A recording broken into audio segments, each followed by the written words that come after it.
인터넷에 떠돌아다니는 수많은 뉴스 기사. 아직도 포털에서 일일이 검색하세요? 이제 뉴스통에서 터치 한 번으로 손쉽게 확인하세요. 최근 내가 구독한 기사를 분석해 오늘의 기사를 추천하는 개인 맞춤형 AI 뉴스. 나만의 공간인 뉴스북에서 콘텐츠를 편집하고 이용자와도 활발한 소통이 가능합니다. 사진과 영상 자유롭게 이동하고 언론사 기자들이 실시간으로 업로드하는 동영상도 확인해보세요. 더욱 풍성하고 새로워진 뉴스통. 지금 바로 만나보세요. 안녕하십니까 여러분, 제간둥이 사이다 박준입니다. 명태균 관련 녹취록 계속 나오고 있죠. 김건희 목소리 그리고 윤석열 목소리 나오고 있는데, 어제 국회 본회의에서 명태균 특검법 통과가 됐습니다. 여당 의원 중에는 김상욱 의원이 유일하게 찬성표를 던진 상황이고요. 아마 여당에서는 최상목 대행한테 거부권을 좀 행사해달라 요청할 것으로 보입니다. 거부권을 행사할지 또 재표결은 또 언제 될지 그때쯤이면 내란 관련 지금 윤석열 탄핵이 통과됐을 것 같은데 그 상황까지 좀 지켜봐야 될 것 같습니다. 언제까지 이 명태균 관련된 거를 여당이 막을 수 있을지요. 자, 오늘도 시원하고 재밌는 소식들로 여러분 출근길 함께 하겠습니다. 생방송 중에 댓글 참여 많이 부탁드리고요. 박준의 뉴스 인사이다 지금 바로 시작하겠습니다.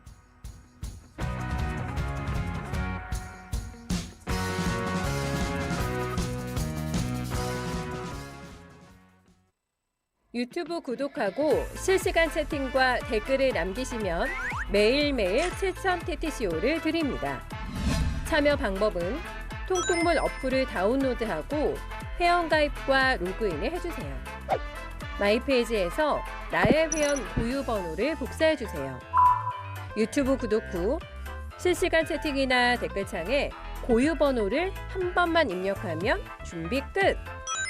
지금 유튜브 채팅과 댓글 쓰기 참여하고 7,000TTCO 받아가세요. 돈 버는 퀴즈쇼 증권 통판. 너도 받고 나도 받는 친구 초대 무제한 적립 이벤트. 초대 횟수 무제한, 보상도 무제한. 한 문제만 풀면 친구도 코인, 나도 코인. 우승 상금에 친구 초대 보상까지. 매일 낮 12시 증권 통팟에서 만나요. 자, 금요일에 최타임 시간입니다. 최인호 의원, 임미애 의원 함께합니다. 두 분 안녕하십니까? 네, 안녕하세요. 네. 금요일에 이렇게 아침에 일찍 올라오시기 힘들지 않습니까, 의원님?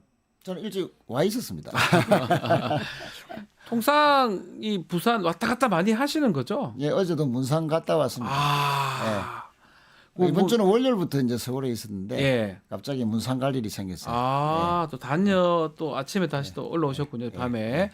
임미애 의원님도 제가 SNS 자주 보고 있는데 지역에 자주 가시더라고요. 거의. 저는 금요일 저녁엔 내려가서 토요일, 일요일 금기 원래입니까? 네, 그렇죠. 금기 원래 하십니까? 네. 그리고 지역에 내려가면 만나야 할 사람들이 너무 많아서. 예. 다시 한 말씀 좀. 고향이라서 제가 그 지역. 예. 제가 그래서 눈여겨보고 있는. TK. TK이기도 하고 그 딱 의성. 지역구가 의성. 네. 제가 눈여겨. 제 남편의 외갓집. 마늘 의성 아닙니까? 네, 맞습니다. 맞죠? 외갓집 동네가 본 바로 고향. 거기입니다. 예, 그래서 고향 얘기하려고 하는데 그래서 눈여겨 보게 되다 보니까 자주 가시더라 이 말씀을 좀 드리겠습니다. 자, 오늘도 명태균 이야기부터 좀 시작을 좀 해보겠습니다. 네. 특히 2022년 5월 9일 날 그 녹음 자료. 내가 해주라 했는데 당에서 말이 많네. 그 녹음 자료. 그리고 사실은 작년 9월에 이 뉴스토마토에서 단독으로 계속 그렇습니다. 보도했던 내용이거든요. 추가 녹음 자료들이 계속 공개가 되고 네. 있습니다. 명태균이 김영선 관련해서 윤석열 부부한테 공천을 부탁하고 개입했다 이런 내용도 있는데요. 그거 말고도 다 다른 의원에 대해서도 자신이 개입을 했고 당선을 시켰다고 하고 있는데 일단 명태균의 이 폭로 어떻게 보고 계십니까? 저는 이걸 보면서 네. 명태균 감추고 싶었던 진실이었던 것 같아요. 국민의힘 입장에서. 네. 그래서 계엄 사태까지 어쩌면 그 영향이 있지 않았을까라는 의혹을 많이 받고 있잖아요. 네. 마치 그 겨울에 산에 포수가 꿩 잡으러 가면 둘이 딱 맞닥뜨렸을 때 꿩이 자기를 감추는 방법이 머리를 어딘가에 머리 감추잖아요. 감추죠. 그러면 자기가 안 보일 거라고 생각하잖아요. 아. 딱 그 꼴이다라는 생각이 듭니다. 아하. 이게 명태균을 감추고 싶었던 거고 그래서 뭔가 머리 하나 이 꿩이 마치 감추듯이 이렇게 대가리 들이밀고서는 네. 감춘다고 나름 애를 썼고 그러면서 계엄으로 덮이는 듯 했으나 감출 수가 없는 거죠. 머리만 숨긴다고 될 일이 네, 아니니까요. 결국은 잡히잖아요. 그러면 딱 그 꼴인 것 같아요. 지금 드러난 거는 김영선인데 또 주장이 그렇게 뭐 팩트에 어긋나거나 완전 거짓은 없습니다. 약간 부풀릴 수도 있지만 네. 지금 명태균 얘기에 따르면 또 다른 의원을 내가 또 만들었다. 이 얘기도 있는 거거든요. 당선시켰다. 누군지 아십니까? 모르지요. 아 예. 아십니까? 아, 저도 모릅니다. 저도 모르죠. 곧 밝혀지겠죠. 이것도 마찬가지로 맞습니다. 녹음 자료가 또 있으면 또 밝혀지거든요. 그러니까 이 명태균 씨가 좀 허풍은 있으나 네. 그러나 지금까지 주장했던 것은 거의 다 사실로 네. 다 드러났고 이 양반은 하여튼 뭐 녹취, 녹음, 캡처, 사진도 있고요. 사진 예.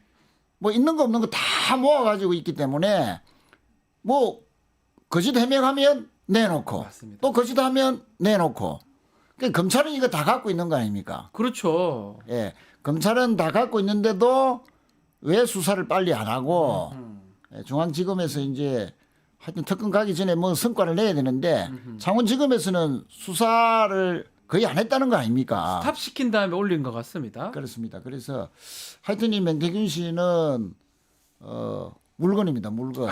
물건이고. 아니 근데 이게 한 명만 더 있을 거라고는 전 절대로 또 생각을 있을 해요. 것이다. 훨씬 더 많지요. 그리고 아. 지방선거에서도 관여한 정황이 굉장히 많이 드러나잖아요. 그러니까요. 윤한홍이 찐윤이라고 얘기했는데 실제로 경남도지사 공천 과정에서는 윤한홍이 힘을 행사하지 못했다는 게 드러난 거고. 박완수가 된 거잖아요. 네, 그런 걸로 봐서 저는 이게 22대 국회만이겠냐, 22년도에 있었던 지방선거만이겠냐. 예. 저는 그보다 훨씬 더 많은 더 많을 국민의힘 것이다. 의원사들이 직간접으로 개입이 되어 있을 거다라는 건 저는 심증적으로는 지금 드러난 그래요. 것만 하면 뭐 저희가 다 정리할 것도 뭐 단독을 했기 때문에 말씀을 좀 드리면 김영선 같은 사람은 여론조사 해주고 대가로 공천을 받은 것 같고요. 나머지 홍준표, 오세훈 모든 지자체에도 관계성이 있는 것 같아요. 여론조사 계속 해주면서 그러니까 관계성이 있는 것 같아요. 오세훈한테는 네. 그랬다는 거 아니에요. 여론조사 관련해서 의논을 하니까 네. 비당원 중심으로 하자. 왜냐하면 당신이 나경원하고 비교했을 때 조금 더 진보적인 이미지가 있으니까 당원 중심보다는 비당원 중심의 여론조사를 하자. 거기다가 가중치를 부여하면 훨씬 더 극적인 효과가 있을 것이다. 이렇게 얘기를 했고 오세훈이 그리 해달라라고 얘기를 했다는 거잖아요.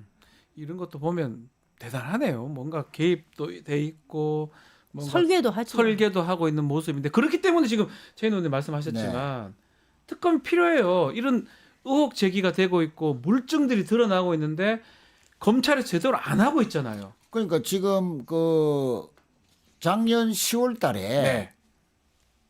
명태균 씨가 조선일보 기자한테 네. 뭐 용산에 좀 전해달라 하면서 USB를 줬다는 거 아닙니까? 그렇죠. 그 USB도 그 안에 모든 것이 다 들어 있었을 것이고 또 검찰이 구속하기 전에 압수수색해서 핸드폰 하나는 가져간 거 아닙니까? 그 안에도 상당히 많은 것들이 또 갖고 있었을 것이고 네. 구속되고 난 뒤에도 한금폰을 민주당이 주류했다가 뭐 여차여차해서 잘 못 돼 가지고 검찰에 또 다 줬고 네. 그럼 검찰이 모든 것을 다 알고 있는 거죠. 그런데도 창원지검에서는 수사 보고서를 써서 뭐 김건희에 대한 소환, 뭐 필요성에 대한 그 보고서는 썼다고 하지만 네. 수사 진척이 전혀 안 되고 됐다 있었죠. 하는 것이 지금 드러나고 있지 않습니까? 그러니까 검찰이 지금이라도 빨리 수사를 해야 되고 수사할 자신 없으면 그 손 놓고 그건 빨리 특검이라도 해야 되고 지금 이제 오세훈, 홍준표 시장 등등 네. 이런 분들도 자꾸 어리숙한 해명 냈다가 명태균 씨한테 또 대치기 당하는 좀 그런 거 좀 그 우스운 그런 모습이에요. 꼴 당하지 말고 예. 진짜 떳떳하다면 내 검찰 수사 촉구했는데 아직도 안 하니 특검 받자라고 그 선언하고 국힘에 그걸 요구해야 됩니다. 진짜 떳떳하다면. 그렇죠. 그럼에도 네, 그거 불구하고 아닙니까? 어제 본회의에서 특검법 통과가 됐습니다. 통과가 됐는데 여당은 당론으로 거부하겠다 반대로 했고 김상욱 의원만이 찬성표를 던졌 상황입니다. 이게 앞으로 어떻게 될까요? 최상목 대행이 또 거부권 행사할까요? 저는 거부권 행사할 가능성이 굉장히 높다라고 높다. 봐요. 왜냐하면 국민의힘의 압력이 만만치 않거든요. 네. 이 명태균 특검법에 대해서 반대 토론하던 어저께 박준태 의원의 반대 토론 내용을 보면 맞습니다. 이 사람들이 어떻게 저 말을 부끄럽지도 않나라는 생각이 들 정도로 본인이 입으로 얘기를 해요. 잠깐 옮겨보면 네. 이렇게 얘기해요. 이거 국민의힘 수사 특별법이다. 민주당 산하에 네. 국민의힘을 집중 수사하게는 특별 수사본부를 직속기구로 두겠다는 네. 거다. 총선 전반을 수사 대상으로 삼고 108명을 언제든지 수사하겠다는 의도가 담겼다. 이렇게 얘기해요. 네. 그러니까 결국 명태균으로부터 자유로운 사람이 국민의힘 내면 없다는 그 한 말이잖아요. 명도 없다라는 얘기를 스스로 자백하는 거거든요. 몰랐어요. 이게 부끄러워서라도 이런 말을 못할 텐데 아무렇지도 않게 나가서 저 말을 하는 거 보면서 국민들이 정말로 저 발언이야말로 명태균 특검법이 필요하구나라는 것을 오히려 설득하는 근거가 될 텐데 네. 왜 저런 말을 하지? 아니 그러니까 국민의힘이 뭐 박준태 의원이 뭐 대표 아마 반대 얘기를 했던 것 같은데 어쨌든 간에 이렇게 두려워하는 이유 명태균 특검법을 두려워하는 이유 뭡니까? 아니 권성동 원내대표가 명태균 특검법은 국힘을 괴멸시키려고 하는 거다. 괴멸시키려고 하는 거다. 본인들이 잘 알고 있는 거죠. 예. 내란 특검법 통과되면 국민의힘에서 자유로운 사람이 거의 없다고 할 정도로 괴멸시킬 정도로 그만큼 자신들이 두려워한다. 네. 그만큼 연루된 사람들이 많다 하는 것을 자인하는 표현 아니겠습니까? 그러니까 이 사람들이 자기들 입으로도 이렇게 이거는 이재명 대선 고속도로판이다 이렇게 얘기해요. 그런 얘기하는 게 뭐가 유리하다고 생각하는지 그러니까 부끄러워해야 되는 거예요. 이런 그런데 얘기는. 이제 최상목 대행이 네. 저는 뭐 임미애 의원님 말씀처럼 분명히 이제 거부권 행사할 가능성이 높다. 지금 현재로 보면은 예. 왜냐하면 검찰이 압수수색도 하고 속도를 늘려 하고 있는데 좀 지켜봐야 되지 않느냐. 검찰의 수사 결과 보고 하자라는 명분으로 거부권 행사할 가능성이 높다고 보지만 상당 기간 좀 끌 것 같습니다. 바로 거부권 행사를 하지 않고 뭐냐면 그래도 그 탄핵 선고 날짜가 언제 되는지도 유심히 볼 겁니다. 네. 최상목은 관료기 때문에 만약에 탄핵 선고가 3월 10일 이전에 네. 난다라고 뭔가 판단이 된다면 탄핵 선고 이후에 그러니까 탄핵이 인용되고 난 뒤에 대통령이 없어지는 거 아닙니까 이제 네. 그리고 나면 이제 대통령 모실 사람이 없어지는 거죠. 네. 자 그때는 이 눈치 보고 그냥 받아보니까 자기 마음대로 해도 되겠네. 거부권 행사하지 말고 그때 되면. 네. 어차피 내란 특검은 언젠가는 될 것이기 때문에 탄핵되고 난 뒤에 한다면 거부권 행사 안 할 가능성도 있다. 그래 어제 이제 한동훈계에서 혹시나 그러니까요. 찬성을 좀 몇 표라도 나올 것 같은데 김상우 의원밖에 안 한 명 했는데 나왔습니다. 한동훈 대표는 이제 당장에는 찬성을 하다가는 뭐 탄핵 찬성해서 배신자 프레임에 한동훈은 배신자 이렇게 돼 있는데 네. 거기다가 이 내란 특검법까지 찬성하면 완전히 이제 더 배신자 덫을 하게 되니까 빼도 박도 못하게 이제 헤어나지 못한다 배신자 프레임에서 네. 이래 판단해서 이제 그 동조를 안 했을 수도 있고요. 그런데 이제 유심히 보는 거는 한동훈은 검찰 출신이지 않습니까? 네. 또 고위 간부 했고 법무부 장관까지 했기 때문에 됐고요. 뭔가 검찰이 생각보다 확실하게 수사 속도도 또 빠르게 한다는 뭔가 판단이 있지 않겠나. 그래서 자신과 대권 후보와 경쟁하는 사람들을 검찰이 알아서 빨리 뭔가 정리해 줄 것이다라는 판단도 내란 특검에 동조하지 않는 이유일 수도 있다 하는 생각도 해봤어요. 원래 같으면 한동훈계가 뭐 얼마 있는지 잘 모르겠지만 한동훈 입장에서는 그 명태균한테는 좀 본인은 자유로운 것 같거든요. 일단은 네. 약간은 딴 어떤 사람들의 주자들에 비해서 그럼에도 불구하고 직접 표단속을 했다라고 이제 알려져 있는 바에 따르면 우리 최현 의원님은 검찰이 움직여주지 않을까 뭐 그런 어떤 또 그림도 그리고 있다 이렇게 본다는 거네요. 예. 그런데 그 먼저 최상목 얘기를 잠깐 네, 덧붙이자면 최상목. 지금 최인호 의원님 얘기하신 네. 것처럼 이건 좀 끌 거예요. 이게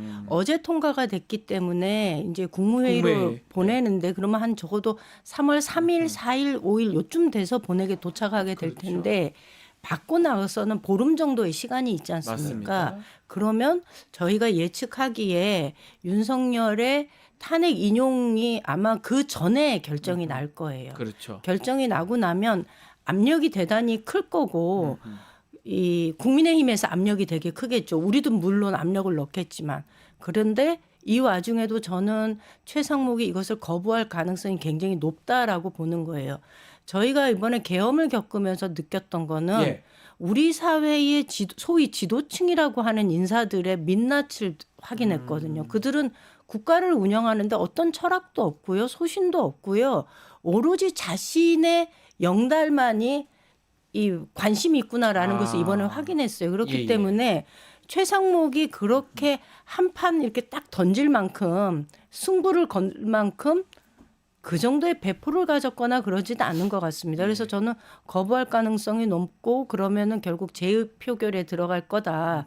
그런데 그 와중에서 그러면 한동훈의 경우는 이 정치를 하려면은 이게 좀 전체 이 자신의 지위를 생각을 해보더라도 어쨌거나 자신이 이 판에서 중심이 되고자 한다면 네. 자신의 세를 모아야 되는데 지금 국민의힘 내에서 본인의 세가 너무나 취약하다는 거 아니겠어요? 그러니까 계엄이 터졌을 때하고 지금하고 비교하면 오히려 그나마 자기에게 있었던 사람들이 다 저쪽으로 빨려 들어가 있는 그러니까요. 상황이거든요. 예. 김상욱 의원마저도 친한계에서 제명시키자 내지는 그 단톡방에서 나갔죠. 나가달라라고 얘기를 해서 결국은 김상욱 의원이 나왔다는 거 아닙니까? 결국 한동훈조차도 뭔가 새로운 보수를 하겠다는 게 아니라 지금 있는 판에 본인이 들어가서 거기에서 힘을 얻어보겠다라고 하는 건데 저는 성공하지 못할 거라고 않을 봅니다. 것이다. 자, 지금 말씀하신 대로 조기 대선의 가능성이 매우 높아지는 상황이에요. 시기로 봤을 때는 이제 만약에 3월 10일 정도 한다면 5월 초, 4월 말에 이제 대선이 되면 이건 사실은 인수위 없습니다. 그 선거 다음 날부터 집권을 하게 되는 거 아니겠습니까? 자, 그러다 보니까 지금 여러 잠룡들이 움직이고 있는데 특히 여권 얘기를 좀 해보면 오세훈 시장이나 홍준표 시장 시정 도정 뭐 이런 거 안 보고 그냥 이렇게 여의도 쪽으로 또 선거 쪽으로 가는 거 이건 어떻게 봐야 됩니까? 근데 본인 명태균 것들도 있는 것 같은데. 부산 시장님도 예, 국회에서 네. 뭐 몇 년 만에 처음으로 뭐 행사를 했다. 박형준 시장도 나가는 겁니까? 뭐 본인은 지금은 아니다. 네. 예, 탄핵 전이기 때문에 예, 다 예. 그게 뭐 정답 아닙니까 자기들이. 예. 뭐 지금 나가야 된다면 탄핵을 인정하게 되니까 안 되는 네. 것이고 지금은 아니다. 마음은 맞는데 예, 행동은 못 한다 이렇게. 예. 제가 뭐 좀 이렇게 들어보니까 네. 은근하게 좀 기사를 많이 써줬으면 하는 뭐 밑에 분들이 작업도 좀 했다는데 네. 자유미래연대 뭐 창립 뭐 세미나를 가졌는데요 국회에서. 네. 근데 저는 이제 참 안타깝기도 하고 황당한 것이 아니 무슨 뭐 부산 시정의 큰 성과라도 좀 내고 대권 노름을 이렇게 해야지. 엑스포 네. 참패했지 않습니까? 실패했죠. 119대 29입니다. 망했습니다. 우리나라 국격을 정말 그 후진국 수준으로 떨어뜨려 놓고 대한민국 국력이 어떻게 29표만 받을 국력입니까? 네. 대통령이 외교를 얼마나 갖고 부산시장은 정말 사활이 멀다 하고 외국 다녔어요. 그렇게 온 국민들을 기대에 부풀게 해놓고 29표 참패 중에 참패. 네. 대한민국 국격을 그렇게 떨어뜨린 사람이 지금 와서 대권 준비를 한다? 대권? 행보? 아, 이거는 정말 이 어불성설이다. 어불성설이다. 예. 네. 지금 가덕도 신공항이 29년, 30년 네. 윤석열, 박형준 시장의 공약 중에 공약인데 지금 아직도 1조 원에 가까운 올해 예산을 따줬습니다. 네. 작년에도 절반 정도 2,500원 못 쓰고 불용으로 넘어왔는데 아하, 뭐 제대로 못 하고 있네요. 보상 절차도 제대로 못 끝내고 있어요. 부산시가. 그런 무능함을 드러내 놓는 시장님이 가덕 신공항이나 좀 챙기지. 아하. 서울 와서 무슨 뭐 대권 행보를 위한 세미나 네. 시민들이 다 보고 있죠. 다 보고 있습니다. 예. 자, 경북의 이철우 도지사, 경북지사 대선 행보하고 있다는 얘기도 있는데 어떻게 하고 있습니까? 하는 것 같아요. 하는 것 같다. 네. 마찬가지로 서울에 와서 행사하고 똑같네요. 기자회견도 했어요. 똑같네요, 그러면. 예, 탄핵 반대해야 된다. 뭐 우리가 이번에마저도 이렇게 대통령을 뺏겨서야 되겠느냐. 뭐 이런 식의 기자회견을 하면서 이제 탄핵 반대하는 사람들의 입맛에 딱 맞는 목소리를 계속 내는 거죠. 예. 그런데 사실 그 박형준 부산시장도 부끄러움을 모르는 거죠. 본인이 시정 성과를 어느 정도 냈는지를 스스로를 돌이켜 본다면 네. 부산 시민들이 자신을 찍어줬을 때의 기대치에 전혀 미치지 못했다라는 것을 확인할 수 있고, 그러면 자기가 이 언감생심, 자신의 행보에 대해서 어떻게 해야 되는지 성찰적인 자세가 필요한데 안 하잖아요. 예. 근데 뭐 이철우 지사도 별반 다르지 않다. 뭐 홍준표 시장 나오는데 난들 왜 못하냐. 뭐 그러니까요. 이런 딱 그런 분위기인 것 같습니다. 약간 이렇게 판이 열렸다고 말은 못하지만 마음은 다 알고 있잖아요, 모든 사람들이. 근데 예. 정말로 후보 등록까지 예. 하면 예. 그러면 진짜로 생각하겠다 이런 생각이 들기도 하겠지만 예. 아, 그것도 그러면 아니 내년 본인들이 홍준표 지방선거용인가? 시장 오히려 더 네. 솔직합니다. 예. 만에 하나 뭐 탄핵이 되면 나 시장직 버리고 나 출마하겠다. 아니 홍준표 시장처럼 그러면 나는 시장직 버리겠다는 말까지 하든가. 하든가. 예. 아니 그냥 뭐 간만 보고 책임만 올려서 나는 대권 주자 급이야라고 하면서 결국 마음은 시장 삼선을 노리는 이미지 확대 전략. 그러니까 부산은 장제원 의원이 또 엄청나게 준비하고 네, 있습니다. 그런 얘기가 있죠. 생각보다 많이 준비를 하고 있는데 장제원보다는 내가 한 체급 위야. 나는 대권 반열이야. 네. 오히려 그런 걸 뭐 보여주려는 아, 정치쇼다. 지방선거용이었군요. 아, 이거는 받을 수도 자기 있고. 체급을 네. 올려서 자기 지금 있는 지방선거에서 유리한 곳을 선점하려고 하는 것이다. 이렇게 그렇죠. 보시는 거군요. 아니, 그게 아니면 나 시장직 버리고 가겠다. 대권 가겠다. 홍준표 시장처럼 그 정도는 홍준표 시장한테 배워야 됩니다. 배워야 된다. 아, 저도 이철우 지사도 그럴 가능성이 좀 있겠네요. 아니 그렇죠. 네. 저희 이철우 지사도 사실 재선까지 했지만은 네. 현안에 대해서 전혀 단 하나도 이뤄낸 것이 없거든요. 늘 홍준표 시장한테 끌려다니기만 했는데 네. 아, 그래서 결국 그 일리 있는 안건이라면은 말씀입니다. 이철우 지사도 네. 예, 내 도지사 버리고 내 삼선 안 하겠고 진짜 내 나라를 위해서 국가 균형 발전을 위해서 해보겠다라고 선언해야지. 경북지사도 마찬가지로 지금 3선 해야 되는데 도전해야 되는데 도전자들이 많을 거예요, 당내에서도. 많죠. 거기는 네. 좀 공천 받으면 유리하니까 많이 네. 일단 유리하니까. 포항시장은 일찍부터 네, 한다고 그런 하고요. 의사가 있었고요. 그래서 그런 것 때문에 하는 것이다. 뭐 이렇게 비춰지기도 하네요. 이해가 좀 되네요. 네. 잘 짚어주신 것 같은데 시선을 좀 돌려서 민주당 얘기 좀 해보면 이재명 대표는 통합 행보를 이어가고 있습니다. 많이 만났어요. 김경수 지사, 네. 박용진 의원도 만났던 것 같고요.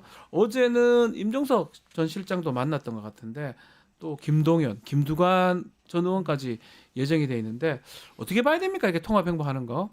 저는 그건 굉장히 그 네. 바람직한 행보다라고 생각을 합니다. 그런데 제가 저희 집에도 이제 30대 초반에 네. 아들이 있어서 아유, 어제 아들 집에 가서 벌써 이야기를 30대군요. 제가 먼저 꺼낸 네. 것도 아닌데 이 친구가 먼저 하는 말이 지금의 이재명 대표의 행보는 그들의 영향력이 커서 대중들에 끼치는 영향력이 커서 만나는 것이 아니라 이 정말 우는 사람들 달래주는 듯한 행보와 별반 다를 바가 없는 것 같아 이렇게 얘기하는 거예요. 달래주는 행보다. 네. 예. 저는 그런 행보가 사실은 어찌 됐거나 정말로 왜 일철에 바쁘면 고양이 손도 빌린다는 것처럼 이번 대선이야말로 저희가 반드시 정권을 가지고 와야 하는 그 선거 아니겠습니까? 그리고 헌법을 부정하는 세력들하고 명확하게 선을 그어야 되기 때문에 헌법을 지키고자 하는 세력들이 합칠 수 있다면 다 합쳐야 되는 거여서 지난 총선 과정에서 마음을 상한 사람들이 있다면 함께 해야지요. 다 해야 된다. 네. 그 아드님이 아드님 맞죠? 따님입니까? 네, 아들입니다. 아드님이 아마 그 식견이 뛰어난 것 같습니다. 뭐 이런 걸 보고 얘기하는 것 같아요. 지지도 같은 재질이 보이네요. 예, 정치 지지율을 보면 이재명 지금 대표가 뭐 야권에서 진보층에서 보면 좀 압도적이고 나머지 분들은 좀 적다, 그러니까 그런 의미에서 네. 얘기를 아마 했던 것 같은데 어떻게 보고 계십니까? 뭐 저도 뭐 아주 잘하고 있다. 네, 아주 잘하고 있다. 예, 또 쓴소리도 직접 듣지 않습니까? 네. 어제 임종석 의원은 이제 안 밀어주겠다 이랬어요. 아니, 그래, 나는 다른 후보 지지하겠다. 아, 이거 세게 기자들 보는 앞에서. 예. 아니 그러니까 또 이재명 대표는 그 포지션 좋다. 아니 사실은 우리 예. 경선이 있는 것이 좋잖아요. 우리 경선을 당이. 해야죠. 그냥 혼자서 당연히 나가서 이렇게 하는 것보다는 예. 경선해서 또 또 경선 나온 분들을 보고 또 지지하는 사람들이 또 있지요. 생기고 네. 확대되지 않습니까? 그래서 아주 뭐 잘하는 행보라 보고 특히 저는 이제 여러분들의 당내 인사를 만나는데 박영준 의원이 만나고 난 뒤에 예. 했던 멘트가 저는 아주 인상적이었는데 우리 지지자들에게 이 계엄 이후에 탄핵을 겪고 있는 이후 과정에서 우리 국민들에게 우리가 뭉쳐서 반드시 정권 교체는 해낸다는 그런 안정감을 안심을 시킬 수 있다 하는 그런 측면에서 참 만남의 의미가 있었다라고 한 거. 그러니까 중도 보수 행보도 저는 뭐 의미가 있고 선거 전략상 그 보면은 아니 그 국민의힘이 거구화되고 있으니까 네. 중도 보수가 빈 공터 아닙니까? 들어가는- 공터를 향해서 선수가 그 달려가야죠. 예. 물고기가 저기 물을 보고 예. 당연히 이제 그 가야 되는데 중도 보수를 향한 그 행보도 좋지만 그것과 아울러서 집안이 이렇게 너무 좀 사나워서는 중도 보수 행보 자체도 여러 가지 진정성이나 발목을 잡을 수가 있는데 네. 오히려 이렇게 쓴소리도 들으면서 함께 가자. 누가 될지는 모르지만 아름다운 경선 한번 해보자. 이렇게 통큰 단결 화합하는 모습 아주 좋다고 생각합니다. 보기 좋다 이렇게 알겠습니다. 자, 그리고 시간이 좀 얼마 없어서 마지막으로 주말에 집회 같은 게 좀 예고돼 있습니다. 특히 윤석열 최후 진술 통해서 또 메시지가 나왔기 때문에 아마 극우 집회들, 극우 선동 때문에 집회가 들어가는데 두 분도 뭐 PK, TK시니까 어떻습니까? 이 탄핵 반대 집회들. 우리 먼저 임미애 의원님부터 대구 경북에 그 있는지는 제가 잘 모르겠지만 일단 3월 1일 날 서울에서는 열립니다. 열려죠. 네. 저희 지난주에 저희가 박지원 의원님 모시고 지역에서 예. 맞아요. 그러니까 협약식 했었는데 예. 그때 문 앞에서 보수 단체 집회가 집회가 있었어요. 있었습니까? 의성에선 처음 있는 일이었어요. 경북 의성에서 집회를 네, 그래서 했다. 예. 전체적으로 저희 행사에 왠지 분위기가 조금 더 업되고 당원들 입장에서는 더 결의가 다져지는 그런 자리여서 오히려. 결코 나쁘지 않았다라는 생각을 하는데요. 예. 저는 윤석열뿐만이 아니라 국민의힘이 네. 헌재 선고가 나면 제일 먼저 내야 하는 메시지는 헌재의 결정을 존중한다라는 강한 메시지를 내지 않으면 이 대한민국 사회는 상당히 긴 시간 동안 혼란의 와중에 떨어질 수밖에 없거든요. 네. 그래서 책임 있는 정당의 모습을 좀 보여주길 바라고요. 저는 헌재 판결 나도 이 탄핵을 반대하는 사람들의 목소리는 당분간은 지속될 것이다. 그러니 국민들이 막 너무 불안해하거나 이러지는 않았으면 좋겠다. 오히려 네. 조금 더 시간을 두고 이 사람들이 다시 정상적인 그 대한민국의 헌법 질서 안으로 들어올 수 있도록 기다려주는 마음도 좀 우리가 가지면 좋겠다라는 생각합니다. 쭉 진행이 될 것이다 이렇게 보시네요. 그렇습니다. 예. 뭐 3월 1일 날 탄핵 반대 집회에서 절대 나오지 말아야 되는 거는 우리는 승복하지 않겠다라는 거. 헌법재판소가 만약에 탄핵을 인용하면 네. 윤석열 대통령을 파면시키면 우리는 인정할 수 없다. 윤석열이 최후 진술에서 전부 야당 탓, 네. 반국가 세력 탓이라고 48번이나 이야기했지 네, 않습니까? 맞습니다. 야당 탓이라고. 네. 그 발언을 계속 주장하면서 특히 국민의힘 의원들이 연단에 올라서 만약에 탄핵이 인용되면 헌법재판소로 갑시다라고. 그 갑시다는 말은 뭡니까? 서부지법처럼 네. 그렇게 해달라는 선동일 수도 있거든요. 폭동 선동. 그러니까 우리는 모든 국민들이 탄핵 과정에서 공방을 했지만 이제는 그 결과에 따라야 되지 않습니까? 네. 그래서 새로운 헌정 질서를 출발을 해야 되는데 이 마지막 탄핵 선고를 앞두고 집회에서 그런 그 승복하지 않겠다 하는 것을 또 선동하고 헌법재판소로 향해서 행진하자 그런 말로 제2의 서부지법 폭동 그렇게 야기시키는 발언들은 절대 있어서는 절대 안 나와서는 안 된다. 된다. 근데 절대 옛날 나와서는 안 같았으면요 그런 발언하면 그거 국가보안법 대상이에요. 옛날 같으면요. 예. 예. 법원을 해야 되는 법원에 거예요. 쳐들어가자는 거는 그러니까 그거는 지금 그 교실에서요 예. 계엄 이후에 이 대한민국 정치 상황에 대해서 교사들이 조금 제대로 된 목소리를 내면 학생들이 그것을 녹음했다가 집에 가서 이야기를 하고 집에 부모가 그걸 가지고 국가보안법 상의 그 찬양 고무죄를 가지고 신고를 한다는 거예요. 지금이야말로 정치인들이 그런 발언을 한다면 저거야말로 국가보안죄. 내란 미수 아닙니까? 예, 어, 저는 그렇죠. 선동이라고 예, 보는 법원에 무슨 폭동을 야기시킬 수 있는 선동성 발언은 만약에 한다면 그건 내란 선동죄잖아요. 그렇죠. 예. 법원을 그 그러니까 저기 국가보안법 침탈하고 대상이라니까. 예. 예, 지난번처럼 하면은 그건 맞습니다. 내란이지 선동이지. 그 탄핵 반대 집회 또 어떻게 진행될지 3월 1일 날 뭐 큰 충돌은 없어야 될 것 같은데요. 하여튼 지켜보기로 하겠습니다. 자, 오늘 말씀은 여기까지 듣겠습니다. 최인호 임미영과 함께했습니다. 두 분 말씀 감사합니다. 감사합니다.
배배촉 배상훈 프로파일러와 함께 한 주간 가장 관심을 끌었던 사건에 대해서 심층적으로 분석해 보겠습니다. 안녕하십니까, 배프님. 안녕하세요.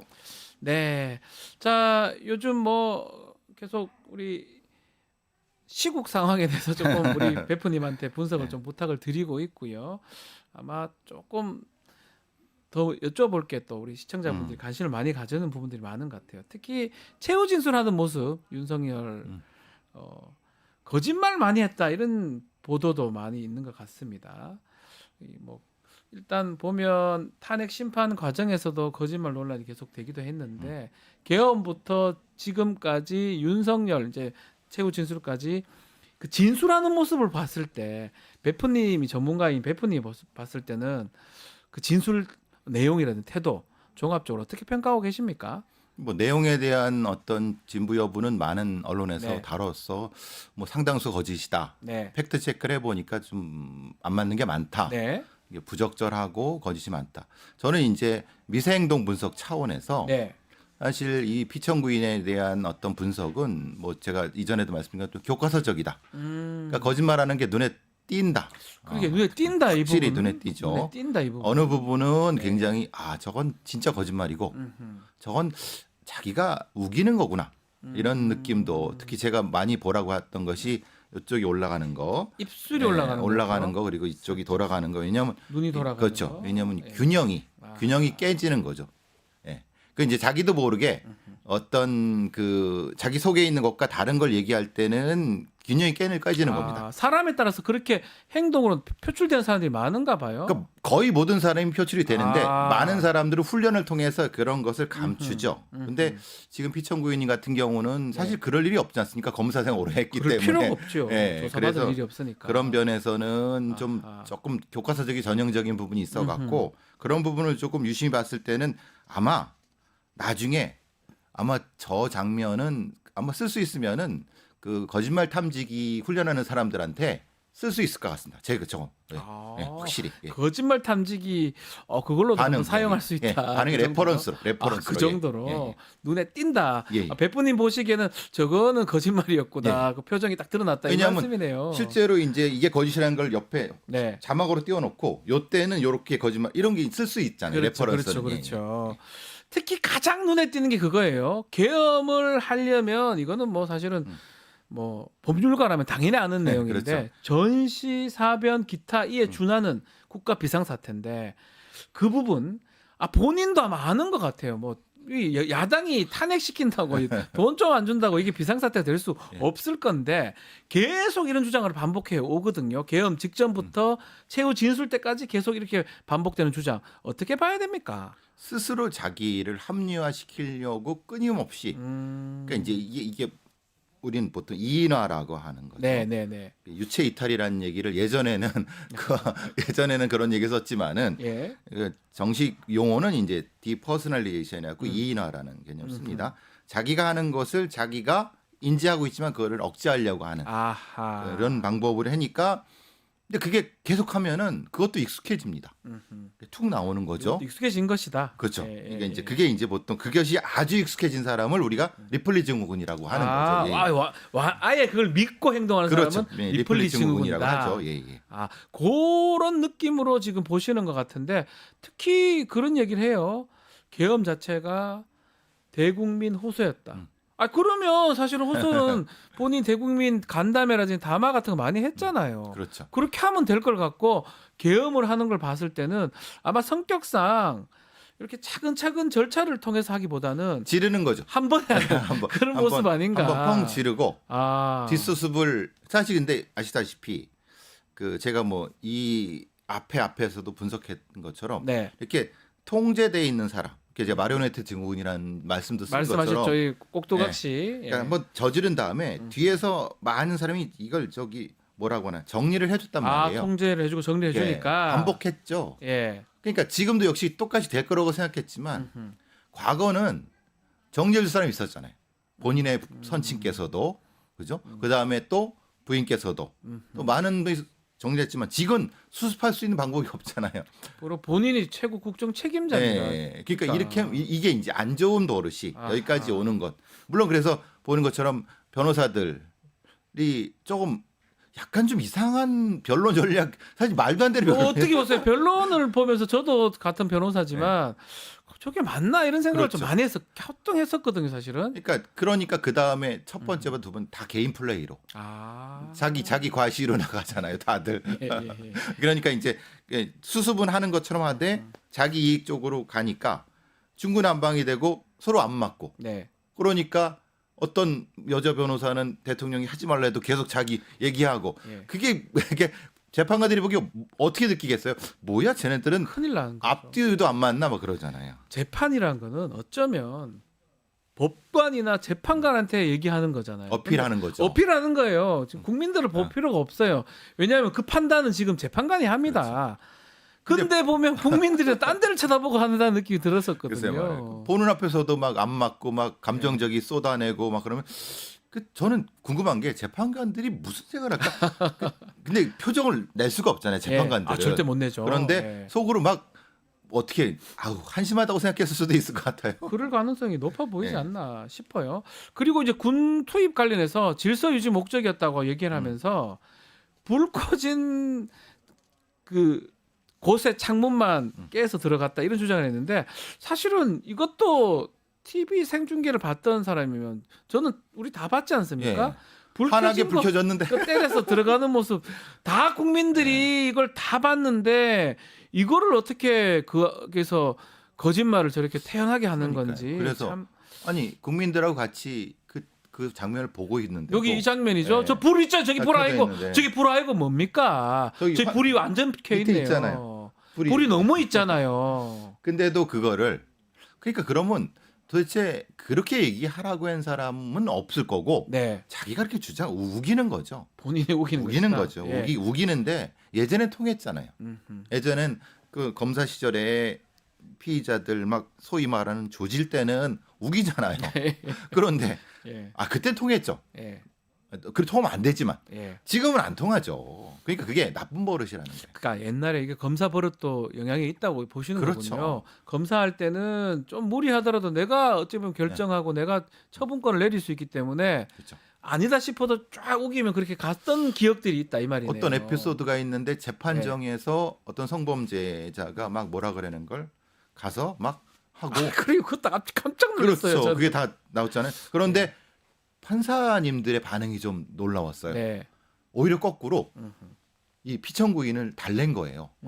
어이구 저기 윤 검사님 뭐 안 좋은 그러니까 이런 게 익숙해지잖아요. 아. 그러니까 우기면 된다라고 하는 것이 몸에 배니까 이것도 지금 우기면 될 거라고 생각. 그러니까 이런 거는 좀 아닌 거를 몸에 익히면은 결과는 나쁘게 나올 수밖에 없습니다. 예. 이게 아마 몸에 배겼기 때문에 그럴 것이다. 하나만 더 보시면 국무회의가 제대로 열렸냐 안 열렸냐 이 얘기가 논란이 됐었던 것 같은데 김영삼 정부 때 금융실명제 긴급 명령으로 긴급 재정 경제 명령이죠. 요걸로 했던 거 하고 비교를 하더라고요. 그거 똑같다 이렇게 비교하는데 본인이 김영삼 대통령께서 하신 거를 네, 예. 그대로 그럴 거라고 생각한 것 같아요. 근데 그것도 조금 확인해 보니까 영 달라요. 거기 때는 국무회의도 하고 다 했던 거 김영삼 같은데. 정부에서는 이미 네. 그 담당 부처에 그 결재가 되고 네. 국무회에 올라와서 문서가 다 있어요. 그러니까 저 네, 나오고 있죠 네, 문서들. 다 있어요. 예, 근데 네. 지금 이건 문서도 없고 네. 기한도 안 되고 자기 혼자 한 거잖아요. 네. 그러니까 말이 안 되죠. 네. 합법과 불법의 차이잖아요. 참 어떤 하나에서 10가지 다 거짓말인데 아마 자기의 어떤 삶이 반영된 것이다라고 백주님께서는 말씀하셨고 그것을 검사의 어떤 경험을 무시 못할 것이다. 예. 이렇게 어떻게 헌재 판단 이제 남았거든요. 결과 한번 지켜보기로 하고요. 자, 이것도 한번 좀 다뤄보면 좋을 것 같아요. 질문 제가 드릴 게 너무 많은데 요번에 지금 또 명태균 씨 또 게이트 수면에서 올라오면서 김건희 얘기를 계속 하고 있는데 특히 김건희하고 명태균의 어떤 공천 얘기 뭐 이것도 좋은데 이것도 뭐 다뤄야 되지만 더 눈에 띄었던 게 지인한테 야 조선일보 막 폐간하는데 내 목숨 걸었다. 저 깜짝 놀랐어요. 요거는 일단 좀 들어보고 네. 다시 또 이야기 좀 더 들어보겠습니다. 조중동이야말로 우리나라를 망치는 애들이에요. 지는 말 듣게끔 하고 뒤로 다 기업들하고 거래하고 얼마나 못된 놈들인 줄 알아? 중앙일보는 이제 삼성하고는 거래 안 하지. 삼성이 중앙일보를 싫어하니까. 그거 하나뿐이지. 아직 난 조선일보 폐간에 난 목숨 걸었어. 자, 이게 언제냐면 계엄하고 탄핵 그 이후라고 얘기를 하거든요. 탄핵이 통과된 예, 이후라고, 이후라고 지금 18일, 19일이라고 예, 그러거든요. 그때 지인한테 전화를 하면서 조선일보 내가 폐간하겠다. 근데 생각해 보시면은 와. 탄핵에 대해서 직무가 정지된 상태인데요. 네. 정지가 된 상태인데 저렇게까지 얘기하는 거 보면은 제가 늘 말씀드렸잖아요. 네. 이 양반을 대통령의 영부인으로 생각하지 말고 독자적인 어떤 주체로 생각하면 저 말이 된다. 그 내가 한다 그랬어. 그죠? 남편한테 시킨다 그러니까. 아니고 내가 한다. 남편한테 뭐 조언을 한다든가 이렇게 제가 그 남편한테 이렇게 뭘 이게 아니라 나의 목숨을 건 거예요. 예. 내 목숨을 거는 거예요. 그러니까 자기가 주체잖아요. 아니 근데 그럼 전 거꾸로 좀 웃기는 게 네. 조선일보의 사주는 뭐라고 생각할까요? 저 발언을 듣고 야 이게 근데 그래서 이 두 가지 차원에서 예. 아까 말씀드린 것처럼 이게 우리가 흔히 말하는 V1, V2가 아니라 V0였다는 얘기 그런 느낌의 이제 저런 어떤 걸 방증이잖아요. 네. 또 하나 그렇고 그럼 조선일보가 뭘 건드렸길래 저렇게까지 극대노하시는지 예. 그게 좀 화가 맞아. 났는지 그렇죠. 예. 그 그게 두 가지도 핵심이죠. 봐야 예. 되는데 일단은 이 탄핵 이후에 여기저기 통화를 하고 있는 것 같아요. 제가 말씀드렸잖아요. 예. 절대 예. 안에서 예. 끙끙 앓으실 분이 아니라고 여기서 이 자리에서 말씀드렸잖아요. 예, 절대. 예. 아니 그러면 사실은 저는 좀 이해가 안 되는 게 녹음 때문에 고생했던 사람들이잖아요. 그렇죠. 윤석열 목소리, 김건희 목소리, 더더군다나 탄핵까지 됐으면 또 이것 때문에 녹음 자료가 유출될 거다 이런 것들 생각 안 합니까? 아니죠. 바이든 날리면을 네. 다 무마시켰잖아요. 다 우겨갖고. 네. 그럼 이것도 역시 우겨서. 그러니까 몸에 배은 습성이란 것은 사실은 바뀌지 않습니다. 네. 그러니까 그거를 힘으로 눌렀다. 이것도 할 수 있다. 그러면은 충분히 저럴 수 있는데 저렇게 전화를 하시고 다니는 게 한두 번이었을까? 제가 여기서 말씀드린 것처럼 계속 전화 붙잡고 자기 정치를 하실 거라고 다 제가 얘기를 했잖아요. 네. 그러니까 별로 이 감이 없는 것 같아요. 아하. 그러니까 이제 그 말을 들어도 상관없고 누가 그걸 녹음해도 상관없다는 생각을 쭉 하는 것 같아요. 그 패간 저 부분 있잖아요. 조선일보 네. 패간. 어쩌면 조선일보랑 김건희 뭔가 저는 같은 편 비슷한 느낌이 예전에 그런 받았는데. 우린 그렇게 늙지 않았나요? 보는 일반인들은 뭐 같지 않나 네. 느낌상. 그런데 지금 보면 뭐가 했길래 이렇게 화를 내는지. 근데 이제 그 탄핵 그 이전부터 네. 소위 말하는 보수 신문들이 사실은 윤석열과 피청군인과 이 김건희 사이를 갈라놓으려고. 예를 들면 맞아요. 그렇죠. 윤석열 당신 네. 살아남으려면 그 부인 문제 해결해야 된다. 해결해라 그 부분이군요. 그러니까 어떤 신문은 내보내라.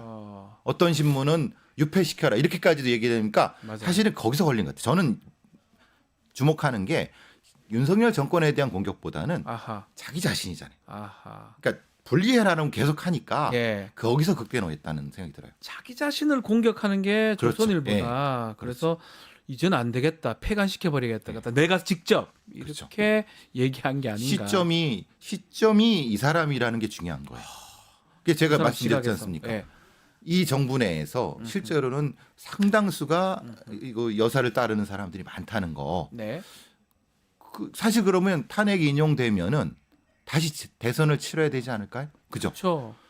그러면 다음을 생각하는 이분의 포지션이 그렇다는 얘기예요. 제가 지난번에 그것까지 생각한다고요? 김건희가? 저는 그런 생각이 드는 거예요. 왜냐? 왜 탄핵이 된 다음에 이런 얘기를 했잖아요. 탄핵이 되기 전이면은 인용되기 전이면은 이게 이제 근데 이제 그래서 이 양반이 큰 그림을 그리고 있는 거 아닌가? 근데 허황되다. 허황되다. 이제는 안 된다. 네. 그림은 그리지만.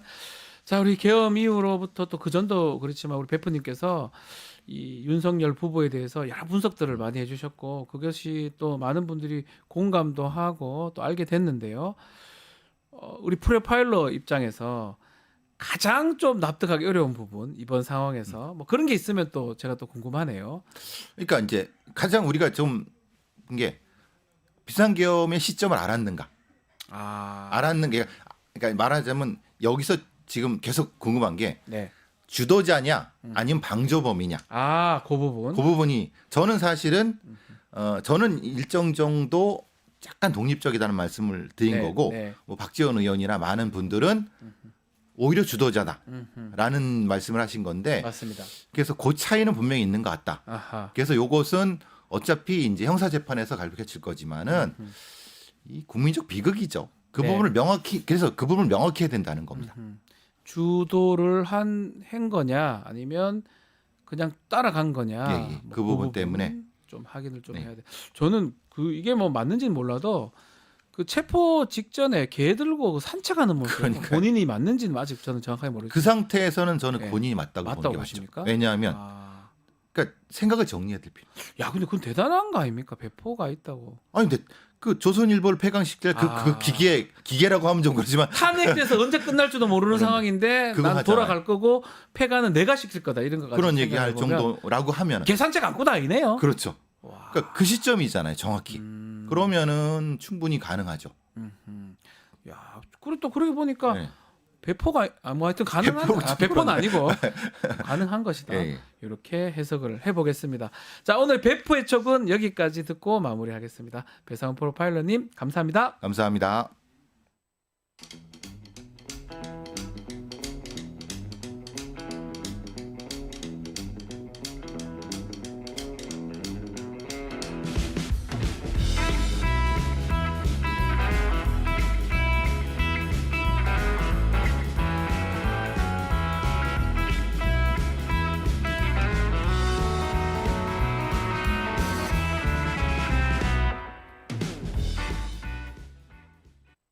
국내 MTS의 선두주자 증권통. 모든 투자 자산을 한눈에 오케이. 투자 고수의 거래 내역을 구독하고 주식 투자를 더 쉽게. 거슬리는 하단 광고도 로에드 가입하면 더 넓고 더 많아지는 나의 관심 종목들. 쉽고 빠른 주식 투자 증권통.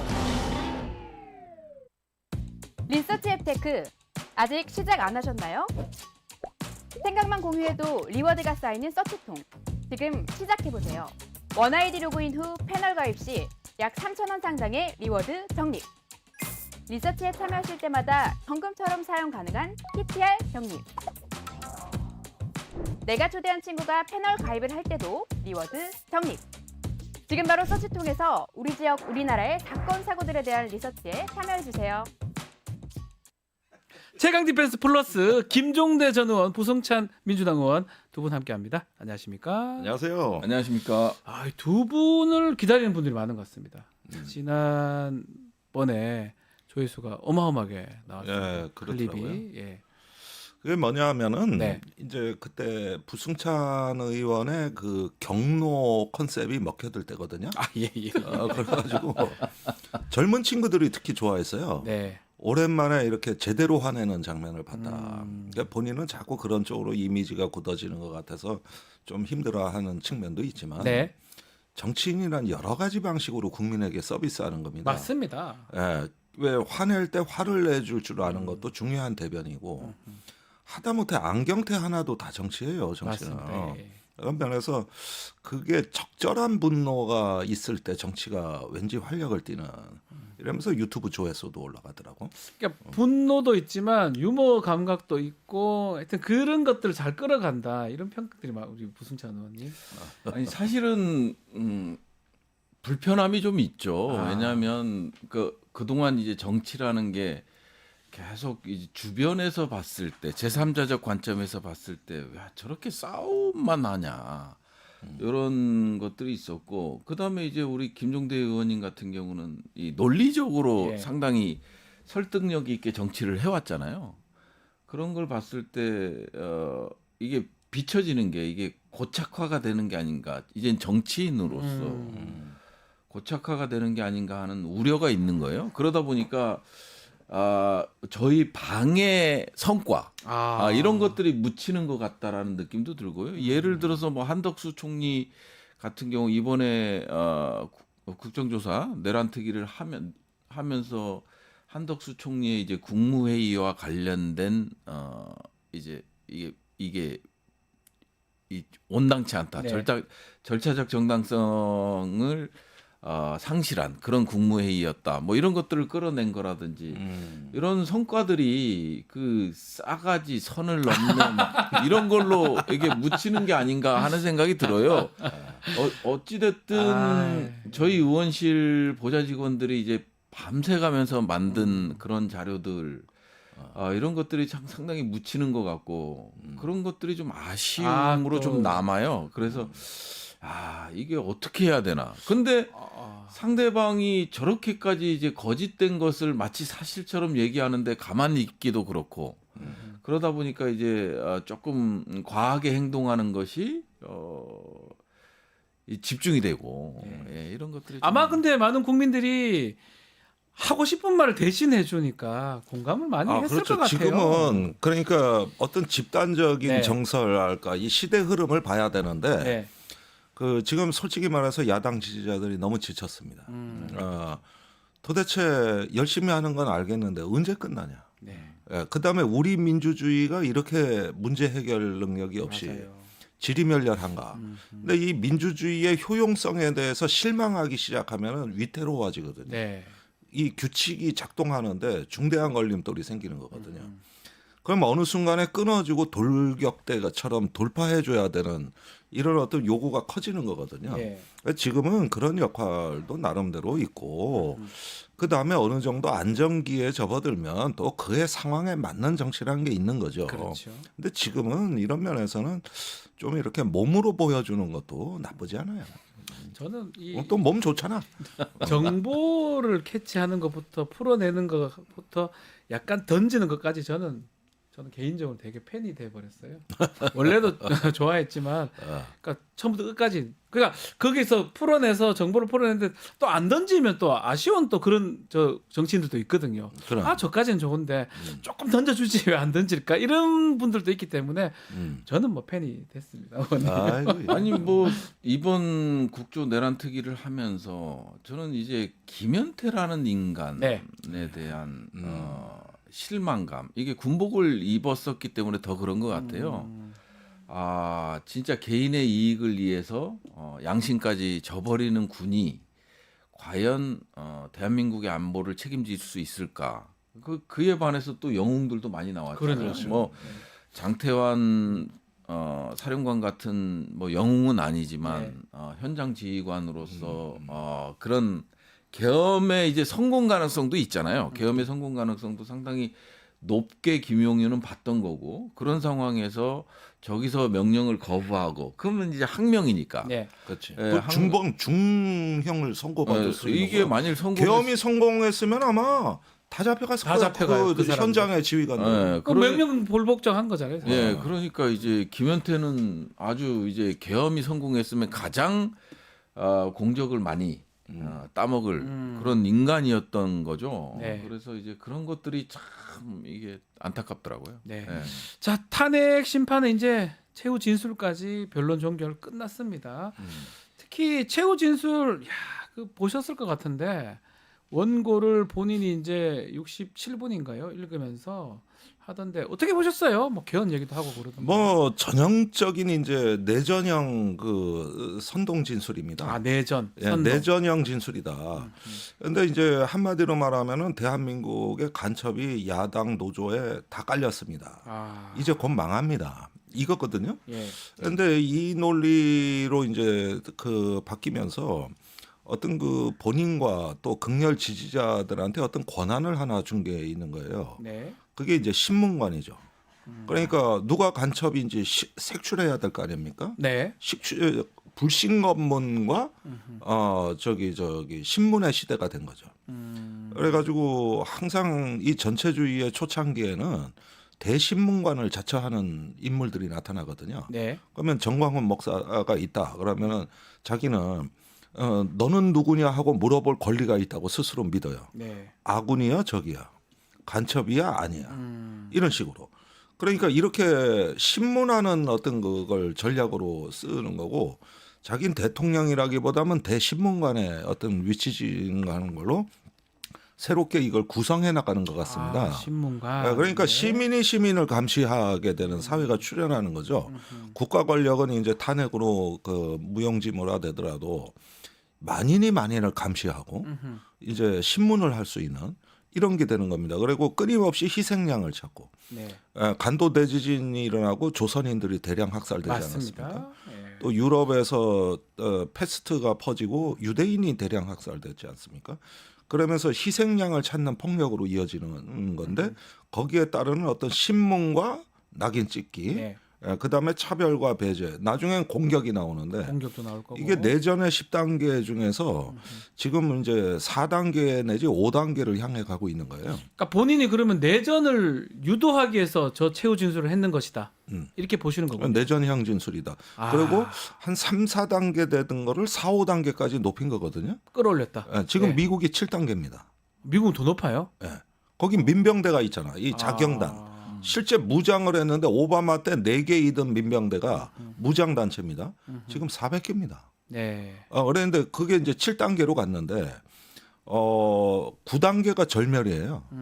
10단계가 이제 부정이고 우리는 짐승을 죽였지 사람을 죽인 게 아니다. 야, 이건 참. 이제 부정의 단계가 최종 단계라고 할 수 있는 것이죠. 그런데 때마침 중앙 차로에 가드레 일이 있어서 네. 8단계로 가는 걸 막은 거죠. 아. 그게 이제 저 가까스로 막아낸 거거든요. 우리는 지금 5단계로 가고 있는 거예요. 5단계로 가고 있다. 자, 이 내전, 내란으로 이제 좀 분석을 해주셨는데 의원님께서 이거 뭐 다 보시진 않았지만 또 이런 분들도 있더라고요. 보면 좀 그래서 원고로 본 사람들도 많더라고요. 저는 이제 내란국조 특위가 마지막 네. 이 진행되고 있었기 때문에 그 시점이었죠. 네. 보지는 못하고 그러다 보니까 이제 저도 원고로 읽었죠. 진짜 이게 선전선동의 전형을 보여줬어요. 아. 특히나 제가 주목한 건 개헌과 정치 개혁이라는 표현이 있었죠. 앞에 전제를 다 깔고 예. 그리고 이제 마지막에 이제 개헌과 정치 개혁. 나는 복귀할 것이다. 그러면 이 앞에서 얘기한 것들을 자행했던 세력들을 반국가 세력이죠, 일종의. 그렇죠. 다 몰아낼 것이다. 이런 주장으로서 이제 마무리를 하는데 그런 걸 보면서 은근 뭐 이렇게 하진 않을 것 같지만 은근 바랬던 거는 이제 사과와 책임이라는 것들, 이제 반성 뭐 이런 것들이 상당히 나와주길 최소한 기대했어요. 조금이라도 있기를 바랬지 않습니까? 그런데 이제 혼란과 불편에 대한 송구함 이거에는 전혀 없었거든요. 네. 그러다 보니까 이제 결국은 모든 게 거대 야당의 잘못이고 간첩이라는 표현이 꽤 많이 나왔고 20여 회 나왔고요. 네. 그런 것들이 결국은 정치 개혁을 통해서 모조리 제거하겠다. 이런 것들을 보여준 마지막 변론이라고. 예, 그런데 그 효과가 어디서 나타나냐 하면은 네. 서부지법 난동 이후에 이 공권력을 당장 전복시킬 수 없다는 건 시위대도 깨달은 것 같습니다. 지금 다 구속됐잖아요. 난동 부린 사람들. 그러니까 이게 이제 소규모 국지적인 게릴라 형태로 양상이 바뀌고 있어요. 뭐 이화여대를 쳐들어갔다. 맞아요. 서울대학교를 쳐들어갔다. 예. 그러면서 그 수법들이 다 똑같은데 이런 식의 도발을 합니다. 그 반대편 시위대 속에 들어가서 저기 모욕을 주면은 대응이 올 거 아닙니까? 그러니까요. 근데 손가락으로도 건드리면 아이고 나 죽네. 뭐 경찰에 신고한다. 뭐 이러면서 어떤 자해적인 행동을 해요. 이런 게 보면 서울대에서도 그랬고 이화여대에서도 그랬고. 근데 여성들이니까 이화여대는 조금 더 강압적이더라고요. 그리고 막 벌러덩 들어놓고 광주 시위가 그랬던 거죠. 네. 그때 이제 그 저기 탄핵 집회로 몇 명이 뛰어들어와 가지고 아스팔트에 넘어지잖아요. 예. 예. 그리고 지들이 막 촬영을 한다고 딱 폭행당했다 이거죠. 그러면서 어떻게 보면은 게릴라식으로 그 상대방한테 모욕을 주고 치고 빠지는 걸로 지금 양상이 변화했단 말이에요. 예. 그런데 이것이 이제 곧 있을 3월 중순에 예. 이제 탄핵 심판. 파면 결정이 난다면 예. 네. 이때를 대비하는 여러 가지 실험과 연구를 하는 것 같다. 그러면서 어떤 국지적인 효과를 노린다. 아하. 그러다가 그때는 다시 결집한다. 네, 이렇게 하고 요즘 다시 나오는 그 저기 커뮤니티의 워딩들이 이제 헌재 폭파라든가 뭐 가루를 만들자든가 이런 부분들로 힘을 비축합니다. 에너지를 비축하는 단계죠. 그래서 우리 민주주의가 이런 면에서 단호하고 신속하게 문제 해결 능력이 없으면은 이제 야당 지지자들조차도 이러다가 이거 어떻게 되는 거 아니야? 지금 우리 뭐 이렇게 실망하기 시작하는 거예요. 김종대 의원님께서 가장 우려하신 부분 3월 1일 날 벌써 지금 집회가 예정되어 있어요. 네. 그리고 윤석열의 어떤 메시지 때문에 그런지 몰라도 조금 분열해 있던 이른바 강화문파, 여의도파가 합쳐서 3월 1일 날 다 같이 한다는 얘기도 있거든요. 앞으로 두려운 부분이 또 이런 부분 같아요. 우리나라가 반 딱 떠갈라져 가지고 뭔가 내전이 되는 상황이 되는 거 아니냐. 의원님은 그 부분 어떻게 보십니까? 저는 뭐 그렇게까지 비관적으로 생각하고 싶지는 않고요. 그럼 시스템이 살아있느냐 죽어있느냐를 보여주는 거기 때문에 그렇죠. 이 국가 시스템이 살아있는 거를 보여주기 위해서는 어찌됐든 헌법 질서를 준수하는 거거든요. 네. 만일 여기서 뭐 기각이 나오거나 이러면 국가의 부존재로 갈 수는 있지만 인용이 된다면 저는 정리될 거로 보여져요. 네. 저는 마지막 발악이라고 생각되고요. 그 마지막 발악의 중심에서 에너지를 또 분출해주는 인물이 이제 전환길이 새롭게 되는. 전환길. 그러니까 이제 뭐 헌재 예. 가루, 을사오적, 제2의 을사오적 이런 얘기를 하면서 이제 결집을 유도하는 거거든요. 예. 그런 인물들이 좀 나오는 게 우려스럽긴 해요. 왜냐하면 지금은 뭐 정광훈하고 이제 이런 그 목사들 중심으로 해서 종교인 중심으로 해서 이런 것들이 결집하는 모습을 보였는데 또 전환길이라는 또 새로운 인물이 나와서 네. 또 보수에다 이 극우 세력에다가 에너지를 공급해주는 그런 상황이거든요. 하지만 이게 사실은 뭐 헌재 다음 주 아니면 그 다음 주 초에 이제 결론이 나올 결론이 텐데 난다- 결론이 난다겠죠. 나올 텐데 그러면 결국은 시스템이 작동하기 때문에 여전히 대한민국의 국가 시스템 자체는 건전하고 탄탄하다. 그래서 정리가 될 것이다. 이런 생각을 갖고 있습니다. 예, 근데 의원님. 기본적인 건 동의하는데 걱정하시니까. 예. 작년 12월에 보면은 예. 대통령 탄핵만 되면은 이제 기가 꺾일 것이라 그래요. 그런데 안 꺾었거든요. 그렇죠. 탄핵. 그다음에 그래도, 1월이 되니까 체포만 되면은 이제는 네. 저 진짜 지리멸렬해질 거 맞아요. 꺾일 것이라 그랬거든요. 오히려 반대로 갔어요.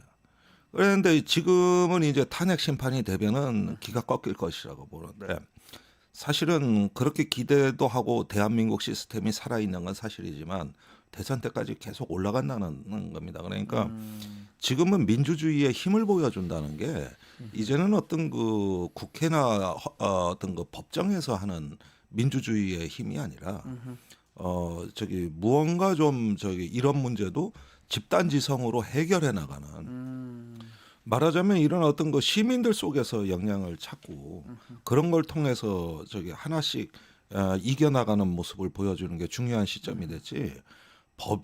사법의 과정이라는 건 이미 정해진 시간이고 큰 변수가 안 된다는 거예요. 변수가 없을 것이다. 네, 변수가 안 된다는. 지금 객관적으로 저기 주말 집회 나가면은 탄핵 집회보다 탄핵 반대 집회 숫자가 더 많습니다. 훨씬 많습니까? 네. 예. 그래서 이런 면에서 언젠가 한 번은 이제 대통령 탄핵이 이루어지고 우리가 시민 대결집을 통한 어떤 새로운 그 마그나 카르타, 이제 정치와 시민이 손을 잡고 새로운 나라로 나갑시다 하는 이런 어떤 기념비적인 그 상징이 나와줘야 됩니다. 이게 2017년, 16년에 그 저 촛불 광장에서 네. 그렇게 무도한 권력을 우리가 탄핵시켰고 그렇죠. 심판하고 나서 그 뒤에 아무런 게 없었어요. 4월 혁명은 4.19 선언문이 있는 거고 6월 혁명은 대통령 직선제라는 게 있는 거고 국민들에게 이만침 나라가 달라졌습니다 하는 무언가 시대적인 그 필요하다. 이정표를 만들고 했는데 2016년에는 정권 교체가 됐습니다로 그냥 다 해산해 버린 거예요. 그런데 이렇게 되니까 그 뒤에 또 퇴행을 막을 수가 없었던 겁니다. 근데 모든 혁명에는 어떤 마그나 카르타라는 게 있는 거거든요. 그래서 이런 면에서 그 2016년 촛불 광장에서 미완의 혁명을 이번에 2025년에는 반드시 그 세워낸다는 연속된 혁명이라는 것이고 그런 만큼 그냥 뭐 기계적으로 가는 대통령 선거가 아니라 네. 이제는 새로운 나라에 대한 비전이 어떤 그 단순히 민주당 하나가 아니라 어떤 연합 정부의 비전까지 만들어낼 수 있는 뭔가 이런 시민 사회를 각성하고 끌어올려주면서 같이 만들어 나가는 이게 원래 촛불 정신이거든요. 원래 엄청 촛불 중요한 정신은- 시점이다. 이 말씀을 또 주시려고 이런 하는 거 같네요. 거예요. 그러니까 예. 이제 개헌과 내란에 대한 진압을 넘어서 네. 또 적극적인 어떤 새로운 비전과 좀 창조적인 어떤 국면으로 열어가줘야 되는 여기까지의 높은 책임성. 네. 그다음에 강인한 결기. 좀 이런 걸로 다시 한번 좀 일어서야 되는 거고 그때 시민들이 민주주의를 신뢰한다는 겁니다. 박근혜 뭐 했냐? 심판했으니 뭐가 달라졌냐?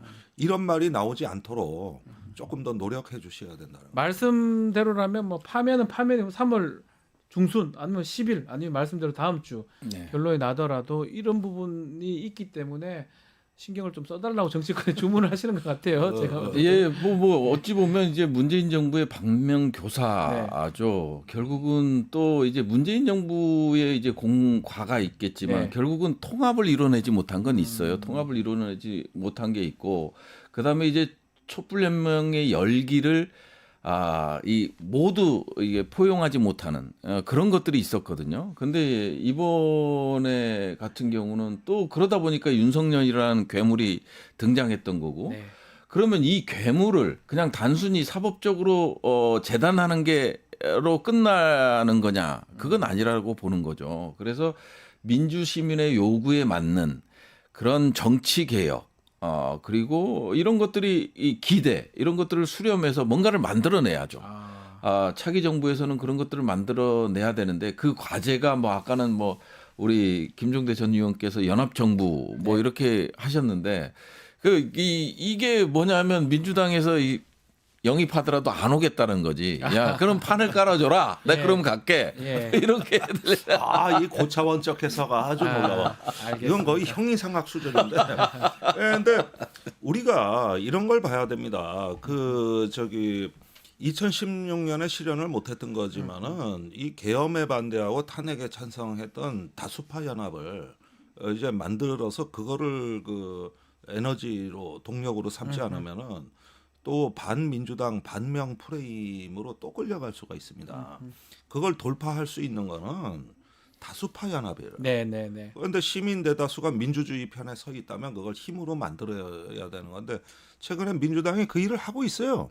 뭐 중도 보수 행보를 하는데 근데 그 중도 보수 행보는 말로 되는 게 아니라 인물로 되는 거거든요. 그렇죠. 사람을 어떻게 쓰느냐. DJ는 JP를, 노무현은 정몽준을. 네. 이렇게 해서 그때는 인물 중심이었지. 그 김대중 대통령이나 노무현 대통령이 본인이 중도 보수로 회귀한다고 말한 적 없습니다. 맞습니다. 예. 여전히 더 강한 정체성을 보여주었는데 인물로 다 해결이 된 거거든요. 그런 면에서 이번에 이제 민주당의 기획과 설계 이런 것들은 새로운 정치를 설계하고 국가를 설계한다는 이런 단계까지 나가고 인물이 뒷받침돼야 되는 거다. 그렇게 해야 반명 포위망을 다 돌파하고 네. 앞으로 나가는 거 아니겠어요? 알겠습니다. 들어오세요. 네, 알겠습니다. 자, 그리고 이런 가운데 지금 김건희 씨 통화 녹취 계속 공개가 되고 있는데 일단은 하나씩 공개가 되는 과정에서 가장 좀 눈에 띄었던 게 뭐 지금 5월 9일이죠. 당시 취임 전날 그날도 있고 또 조선일보 폐간 녹취까지 등등 있는데 일단 녹취 내용 잠깐 들어보고 다시 이야기 한번 질문 드려보겠습니다. 아니 당선자가요. 예. 여보세요? 네네. 네, 당선인이 지금 전화를 했는데 예. 하여튼 당선인 이름 팔지 말고 그냥 미르라고 했어요. 지금 전화해서. 예, 고맙습니다. 당연하죠. 권성동하고 윤한영이가 반대하더만 보니까 그렇죠? 예, 그럼 당선인이 뜻이라고 그렇게 해야 된다고 윤상현 아빠가 했는 것 같더라고요. 네네네. 그렇게 하다가 너무 걱정하지 마세요. 잘 될 거예요. 괜찮아요. 또 어쨌든 일단은 그게 중요하니까 잘 될 거니까. 예, 고맙습니다. 조중동이야말로 우리나라를 망치는 애들이에요. 지는 말 듣게끔 하고 뒤로 다 기업들하고 거래하고 얼마나 못된 놈들일 줄 알아? 중앙일보는 이제 삼성하고 거래 안 하지. 삼성이 중앙일보를 싫어하니까. 그거 하나뿐이지. 아직 난 조선일보 폐간에 난 목숨 걸었어. 자, 녹취에 눈에 띄는 게 뭐 오늘 또 보도에 따르면 김영선 말고도 어떤 다른 의원 지금 현역이 되어 있다는데 그 의원도 명태균 자기가 밀어서 또 윤석열 부부가 시켜줬다 이런 얘기도 공개가 됐습니다. 저는 좀 궁금한 게 조선일보 폐간까지 같은 편 아닌가 싶기도 한데 저 개인적으로는 어떻게 들으셨습니까, 의원님? 야, 그러니까 뭐 사실은 그 예전에 윤석열 대통령 녹취록이 나왔잖아요. 내가 이제 국민의힘에 들어가서 그냥 당을 뽀개버릴 거부터 시작해서. 그러니까 조선일보는 그냥 일종의 수단인 거지. 본인이 이거를 이게 보수의 가치를 위해서 조선일보 같은 언론이 있어야 된다 이런 생각보다는요. 이제 개인의 이익을 위해서 철저히 배제시키는 그런 전략, 그러니까 이념적보다는 개인의 이익이 우선하는 김건희의 특성을 보여주는 거고요. 그다음에 조선일보가 지난해 도이치모터스 사건과 관련돼서 조선일보에서 그 얘기를 했잖아요. 수사심의 좀 받아봐라. 맞습니다.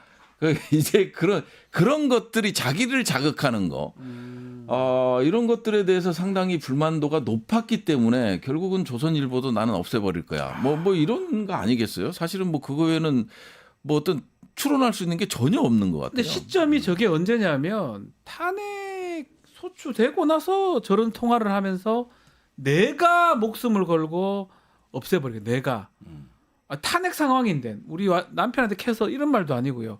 그 발언도 사실은 뭐 지인이라고 하지만 쉽지 않은 발언 아닌가 싶기도 하고요. 일단 USB가 넘어갔잖아요. 넘어간 거를 김건희는 이건 알고 있었다는 거예요. 김건희는 결국은 그게 이제 가장 컸고 거기서 나올 수 있는 것들이 완전히 그냥 자기를 그냥 사법적으로 보면 완전 매장시킬 수 있는 그런 수준이잖아요. 사실 지금 드러나는 이런 USB였을 거예요 그때. 예, 맞아요. 예, 그런 것들 때문에 아주 민감하게 반응했던 게 아닌가 싶어요. 네, 김종대 의원님. 네. 아니 그런데 내가 항상 언론이나 야당에 작년부터 얘기했던 거는 네.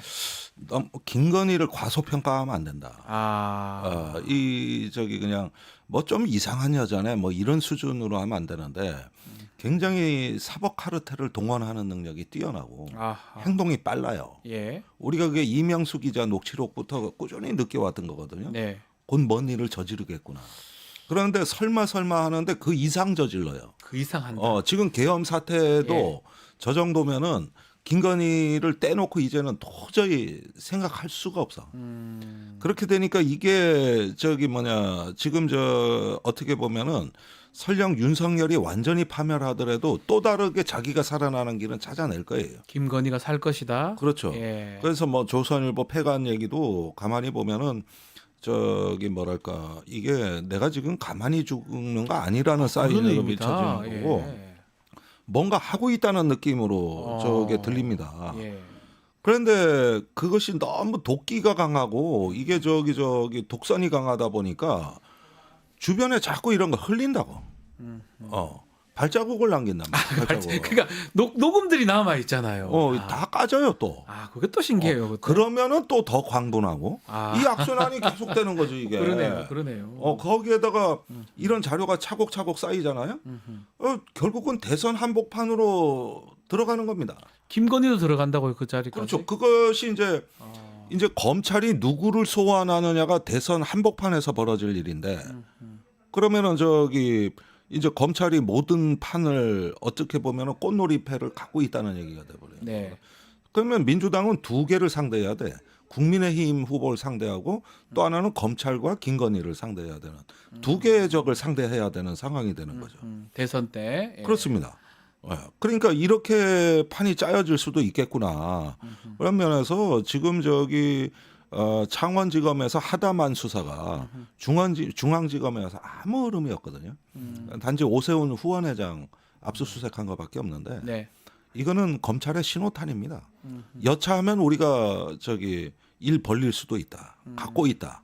이거 신호를 주는 거고 때마침 그거에 맞춰서 김건희 녹취록이 까진 거랍니다. 까진 것이다. 예. 그러면은 이제 주전선이 어디에서 형성이 되겠느냐.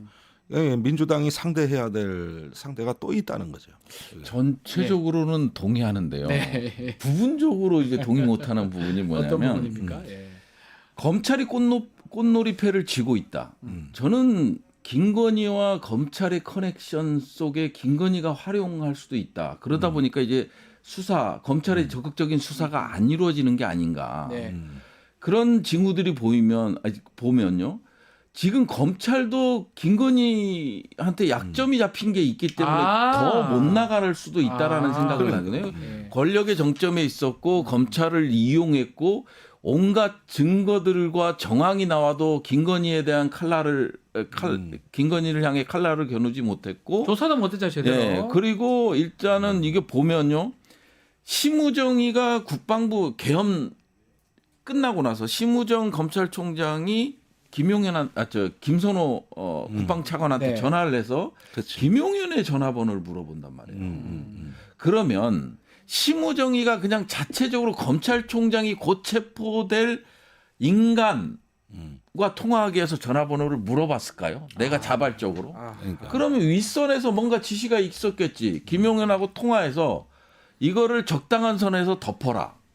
그러니까 검찰 입장에서 봤을 때도 저는 김건희한테 약점을 잡히고 있는 거가 아닌가 하는 생각이 들어요. 그다음에 사실 대통령실 비아폰 서버가 얼마나 중요해요. 이번 수사의 핵심이잖아요. 제일 중요하죠. 네, 정말 중요한 건데 그거를 지금 계속해서 물론 영장도 잘못 치기는 했어요. 뭐냐면 이제 국수본인가에서 이제 영장을 칠 때도 그렇게 치면 안 되고 직권남용으로 치면 안 되고 뭐 저보다 더 잘 아시겠지만 예. 증거인멸적으로 쳤어야 되는데 그러니까요. 그러니까 이제 경호처장이 과연 직권을 남용한 게 뭐냐 이거예요. 그렇게 따지고 보면 법리적으로 봤을 때 영장을 기각할 수 있는 가능성이 빌미를 높아지는 줬지. 빌미를 네, 준 네, 거죠. 빌미를 줘버린 거예요.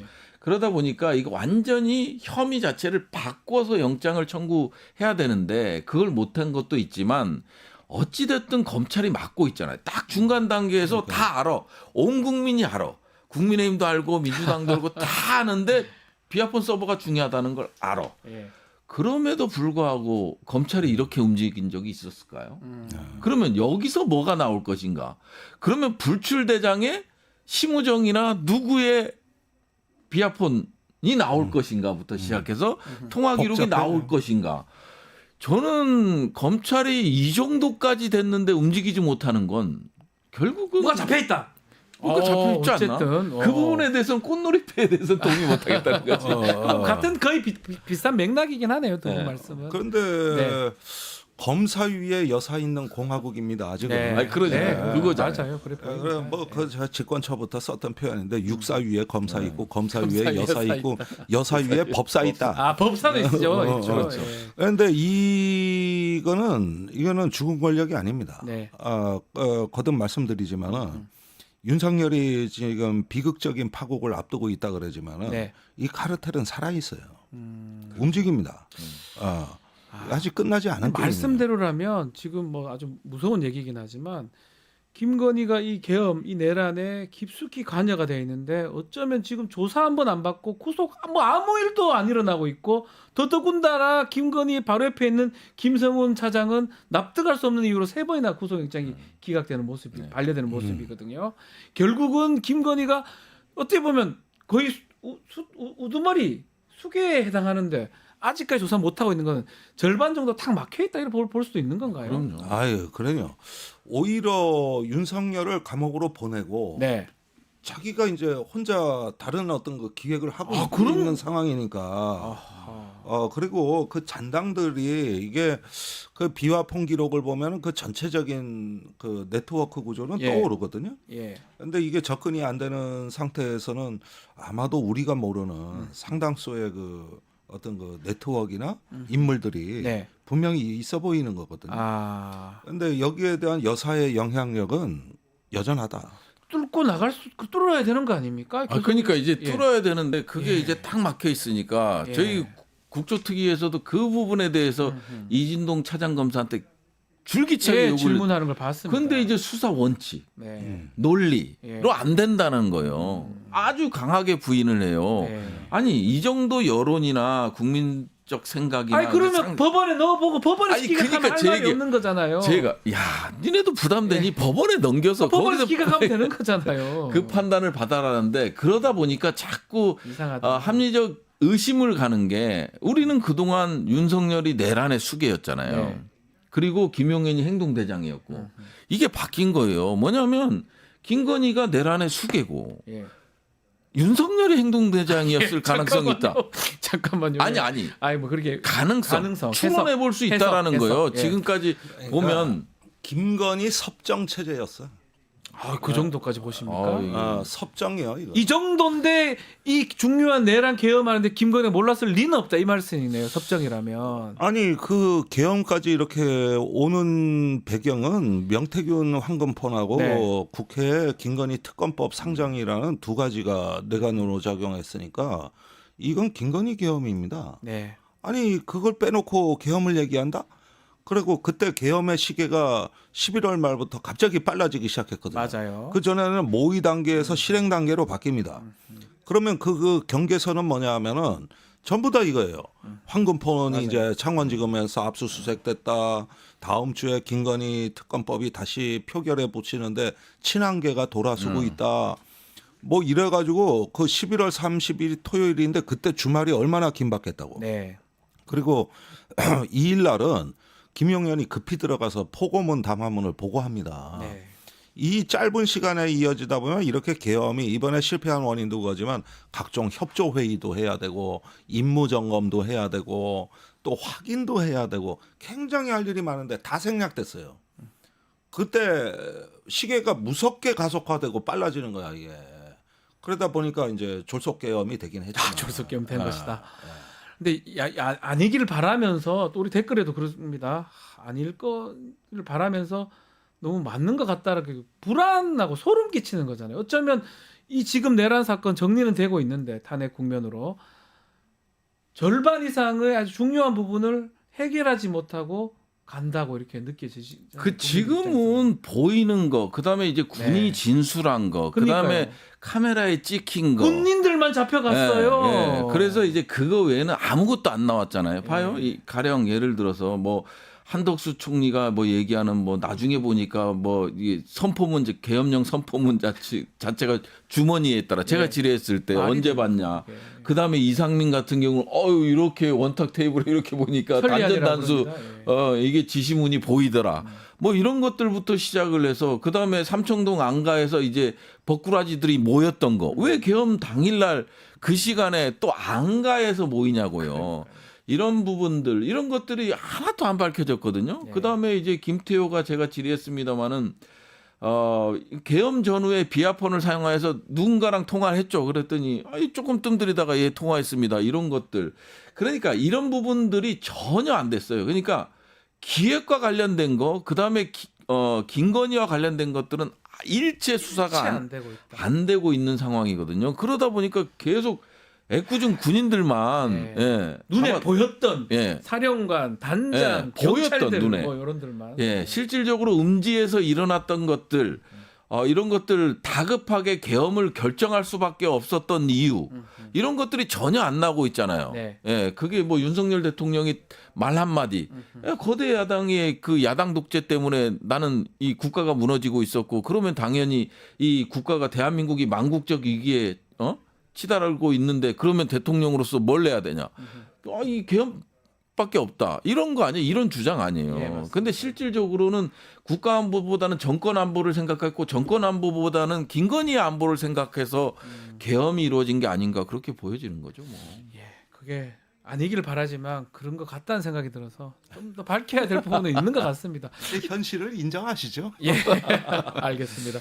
자, 최강 디펜스 플러스 지금까지 김종대, 부승찬 의원과 함께했습니다. 두 분 말씀 감사합니다. 예, 감사합니다. 감사합니다. 뉴스부터 구독자 이벤트 소개해드리겠습니다. 지금 실시간 채팅창 참여하시면 매일매일 2,000 통통 쿠폰 지급해드리고 있습니다. 2,000원 상당의 할인 쿠폰 지급해드리는데요. 채팅창 링크에 있는 통통모랩에 가입하신 후 회원 고유번호 코드 실시간 채팅창에 한 번 붙여넣기 하면 이벤트 참여하실 수가 있습니다. 댓글 달면 하루 5번까지 5,000 통통 쿠폰 드리겠습니다. 아래 더보기란 참고해 주시면 됩니다. 이어서 뉴스 인사 프라임 진행되니까요. 어디 가지 마시고 조금만 기다려 주십시오.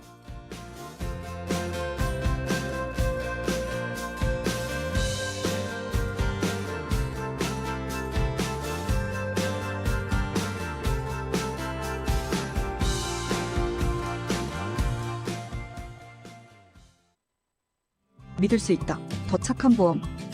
우리 가족의 미래를 대비하는 보험. 여러분은 어떤 식으로 가입하셨나요? 혹시 지인에게 묻지마식으로 가입하신 건 아닌가요? 내가 내는 보험료가 적정한지, 제대로 준비가 돼 있는지 보험에도 점검이 필요합니다. 건강보험도 자동차 보험도 나에게 맞춤 보장. 믿을 수 있는 보험 전문가들. 믿을 수 있다. 더 착한 보험. 더 착한 보험에 우리 가족의 미래를 점검 받아보세요.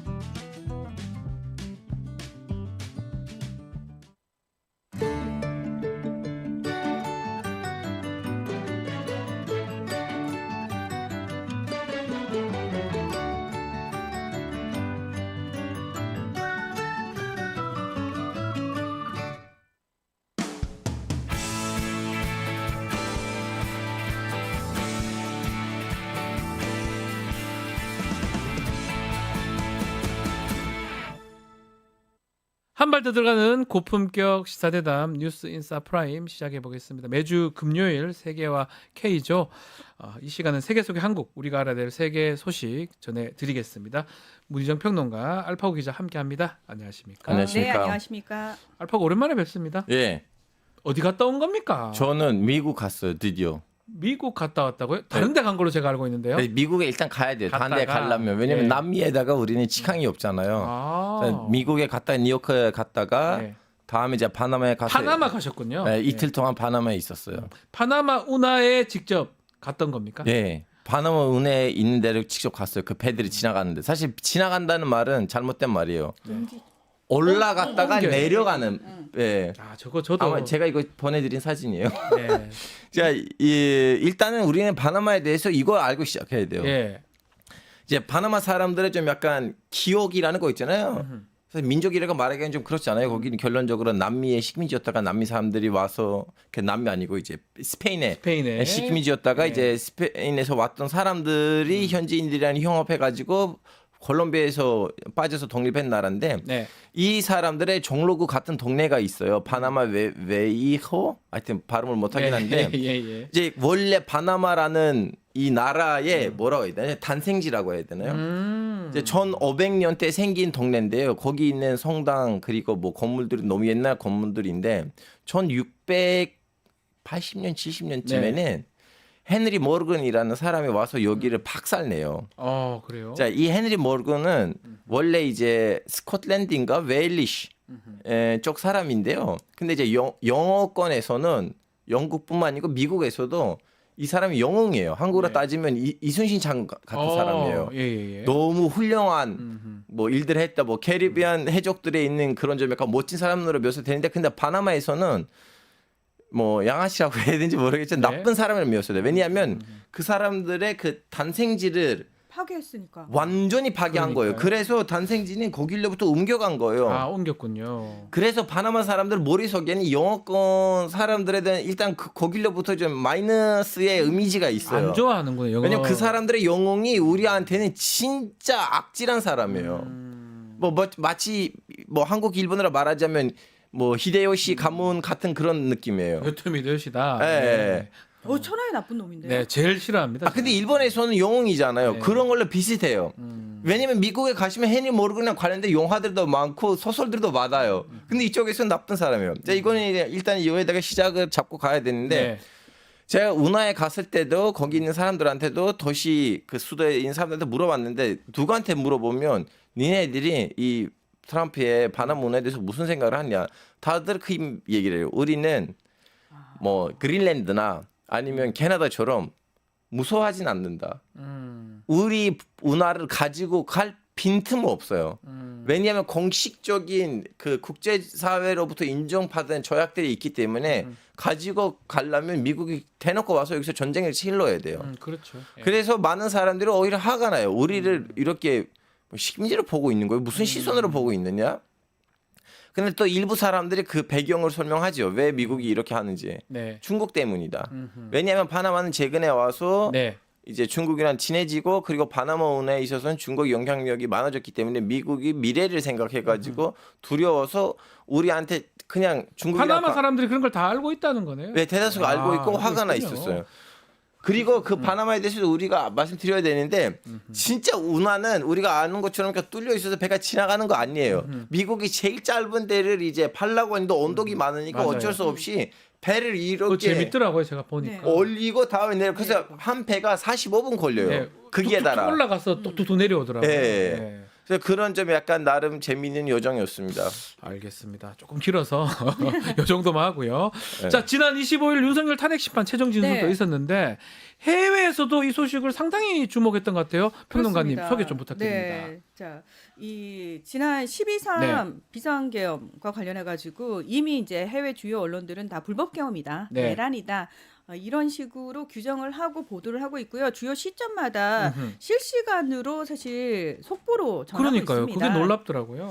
그게 왜 놀라우세요? 대한민국이 어떤 그만큼 나라인데. 우리나라가 참 주목받는 나라구나. 뭐 그렇습니다. 좋은 소식이 전해지는 게 아니라서 조금 그렇기도 하고요. 맞습니다. 그래서 로이터 통신 같은 경우에는 충격적인 계엄령 선포가 헌정 위기를 촉발을 했고 윤석열은 본인의 임기를 다 못 채우게 됐다라는 식의 이야기를 했고요. AP통신 역시도 정청래 국회 법제사법위원장이 탄핵소추위원장으로서 발언을 한 부분들 있잖아요.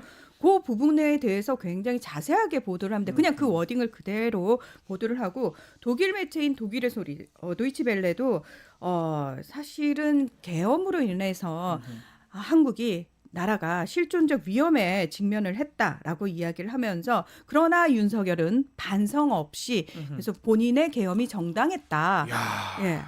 그런 식의 이야기를 그대로 합니다. 보도가 되네요. 이게 당연하다. 왜냐면 탄핵될 거라고 보도가 되고 있습니까? 결국은 파면될 것이다. 아니 왜냐하면 상식적인 차원에서 보면요, 이게 정쟁의 관점이 아니고요. 외신들 입장에서는 굳이 우리가 어느 당 편을 들 이유가 없고 그냥 객관적으로 이 사실을 보면 되는 거잖아요. 민주주의 국가의 언론이라면 이 사실 자체가 명백한 내란입니다. 그렇기 때문에 그 이야기를 하고 있는 거고. 근데 약간 입장을 좀 달리하는 쪽이 중국 신화통신 같은 경우에는 중국이요? 네. 이거는 어떤 식의 포커싱을 맞추냐면은 이런 식으로 정권이 바뀌는 나라에서는 한 정권이 삐끗할 경우 나라 전체를 혼란 속으로 밀어넣을 수 있다. 이것의 엄청난 부작용 같은 거, 폐해들에 대해서 포커싱을 맞추죠. 그것도 뭐 틀린 얘기는 아니잖아요. 그렇죠. 중요한 상황이네요. 근데 이제 중국 같은 경우에는 예? 공산당 일당 독재 체제잖아요. 그러니까 이거 아. 봐라. 자기들하고 관련해서 당연합니다. 우리가 이런 일 생기면 안 돼. 그렇죠. 이렇게 어떻게 보셨습니까? 아니 저도 이제 너무 마음 아프게 봤죠. 중동에서도 관심을 좀 가지나요? 중동 처음에는 네. 너무 많이 보도를 하다가 이제 네. 막판에 오면서 이제 관심 없어졌어요. 왜냐면 중동에 정권 바뀌는 거 별로 안 좋아하지 않나요? 그런 것도 있고요. 그리고 지금 시리아 문제가 너무 심각하다 그렇지, 보니까 그렇지. 시리아 문제도 그렇고 그리고 헤즈볼라도 지금 네. 수장이 죽었었는데 네. 나스랄라. 장례식을 안 했었거든요. 지난주에 했어요. 드디어. 이제서 했죠. 이제서 했는데 이제 달라지는 중동 정세는 어떻게 될 것인가가 지금 핵심이에요. 그거지. 아직까지 뭐 우리 네. 우리 제복- 한국의 제복경 혼자 판결을 기다리고 있어요. 중동 언론도. 네네네. 자, 하여튼 브라질 대통령 저번에 우리 네. 얘기했었지 않습니까? 보소나로 그 얘기를 하면서 한국하고 비슷하다 뭐 그렇게 얘기를 했었는데 그래서 아마 전 세계가 우리를 좀 집중하는 거 아닌가 생각도 들어요. 사실은 지금 중동이 시리아 문제가 심각해요라고 네. 말씀하셨는데 그 심각하게 된 기본 원인이 트럼프라는 그렇죠. 전 미문의 대통령이 지금 기존의 그 정치 문법이나 외교 문법을 흔드는 일들을 하고 있기 때문이거든요. 자, 그런 상황에서 뭐 미국뿐만 아니라 전 세계적으로 민주주의가 시험대에 오른 상황에서 과연 한국이 시민들과 의회가 어떻게 이걸 정상적으로 회복해내는지에 관심이 극복하느냐. 많을 수밖에 없는데 그러네요. 중요한 건 영국의 이코노미스트 부설 연구기관이 민주주의 지수 발표를 했는데 우리나라가 너무 떨어졌더라고요. 10단계나 떨어졌습니다. 그래서 결함 있는 민주주의 국가가 원래 되어버렸습니다. 완전한 민주주의였거든요. 네. 좀 전에는 근데 결함 있는 민주주의가 될 뻔했어요. 그 이유가 그거였어요. 계엄 선포로 인해서 의회와 국민 간의 갈등과 균열을 일으켰다. 네. 예. 근데 저는 여기서 좀 약간 희망이 있는 거 뭐냐면 네. 한국에서 유럽처럼 민주주의를 지향하는 정당들이 무능해가지고 지금 유럽처럼 극우 정당들이 이렇게 무능해서 예. 부응한 집권하고 있어요, 것보다는 유럽은 차라리 이거 더 낫지 않을까라는 생각이 있긴 뭐 있어요. 달리 보면 유럽은 뭐 지금 이탈리아도 그렇고 지금 독일도 그렇고 지금 아마 극우 정당이 부상을 했죠. 일단 부상하고 뭐 있죠? 예, 독일은 사실 AFD가 지금 2등 정당 됐어요. 네, 깜짝 놀랐습니다. 10년 전에 AFD는 1위, 3등 안에 들어갔냐 아유. 물어보면 독일 사람들 너 독일 사람들 몰라보나 뭐 소수 이런. 정당이었는데 아주 근데 그 원인이 있죠. 네. 유럽의 극우는 우리나라의 극우 일베들하고 차원이 다릅니다. 우리가 적어도 유럽의 극우들은 자기 나라의 해가 되는 일은 안 합니다. 그렇죠. 예. 극우라기보다는 아주 좀 보수, 아주 굉장히 강력한 보수 그러니까 민족 이거 뭐 자기 민족주의적인 예, 성향이 그런- 좀 강한 거죠. 알겠습니다. 네. 자, 트럼프 얘기가 나왔으니까요. 트럼프 얘기가 사실 전 세계를 흔들고 있으니까 일단 우크라이나 이야기부터 해보겠습니다. 미국 우크라이나 간의 강물 협정 체결하기로 했고 다만 그 배분금을 다시 추가 협정하기로 했다고 하는데 어떻게 해석해야 됩니까? 자, 일단 이제 우크라이나 쪽에 처음에 지난 12일에 네. 미국 재무장관이 들고 간 협정 초안 내용에는 그게 있었어요. 재건 투자 기금이라는 걸 마련을 해가지고 네. 자, 두 나라가 만든다. 근데 요 안에 5천억 달러를 채워 넣어야 돼.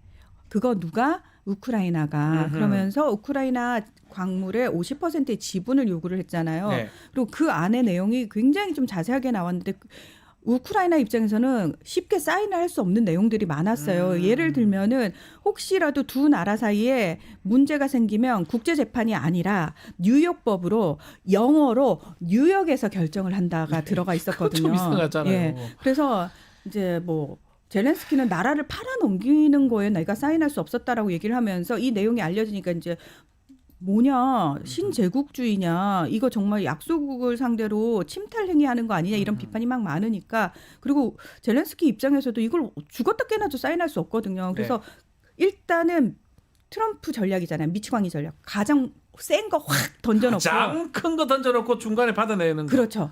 자 이제 조율을 좀 해볼까. 그래서 근데 문제는 뭐냐면 일단 28일 날 미국 가서 사인하자라고 얘기가 됐는데 그 내용이 아직까지는 굉장히 애매하다는 거예요. 그러니까 우크라이나 입장은 아니 우리가 무슨 5천억 달러까지 니들한테 갚아야 될 게 없어. 이거는 1달러 니들이 줬는데 우리가 2달러로 갚아야 된다는 얘기야. 뭐 고리사채업도 아니고 이런 식의 얘기가 돼서 그래 그럼 5천억 달러라고 정하지 말자.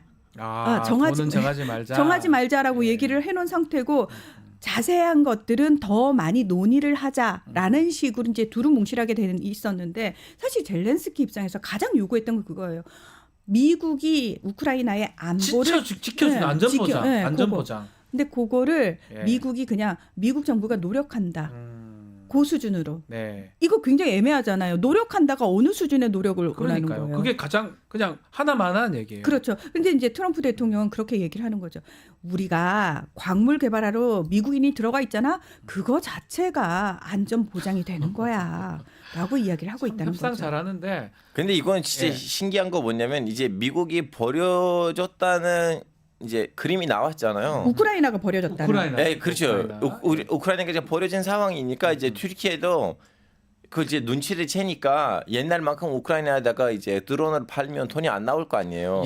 그래서 튀르키예도 이제 우크라이나를 버려야 되는데 근데 국민 여론이라는 거 있어요. 국민 여론으로 형성되지 않고서 먼저 버려버리면 이제 국민이 뭐야 에르도안이 자꾸 우크라이나에다가 드론 팔 건데 왜 안? 그래서 뭘 했냐면 튀르키예는 예전에 이 제렌스키가 개그맨 시절 때 튀르키예하고 에르도안을 막 까는 그런 좀 약간 거미들 풍자들이 있었거든요. 그런 게 있어요? 그거를 캐가지고 일부러 우리가 잊을 줄 알았어?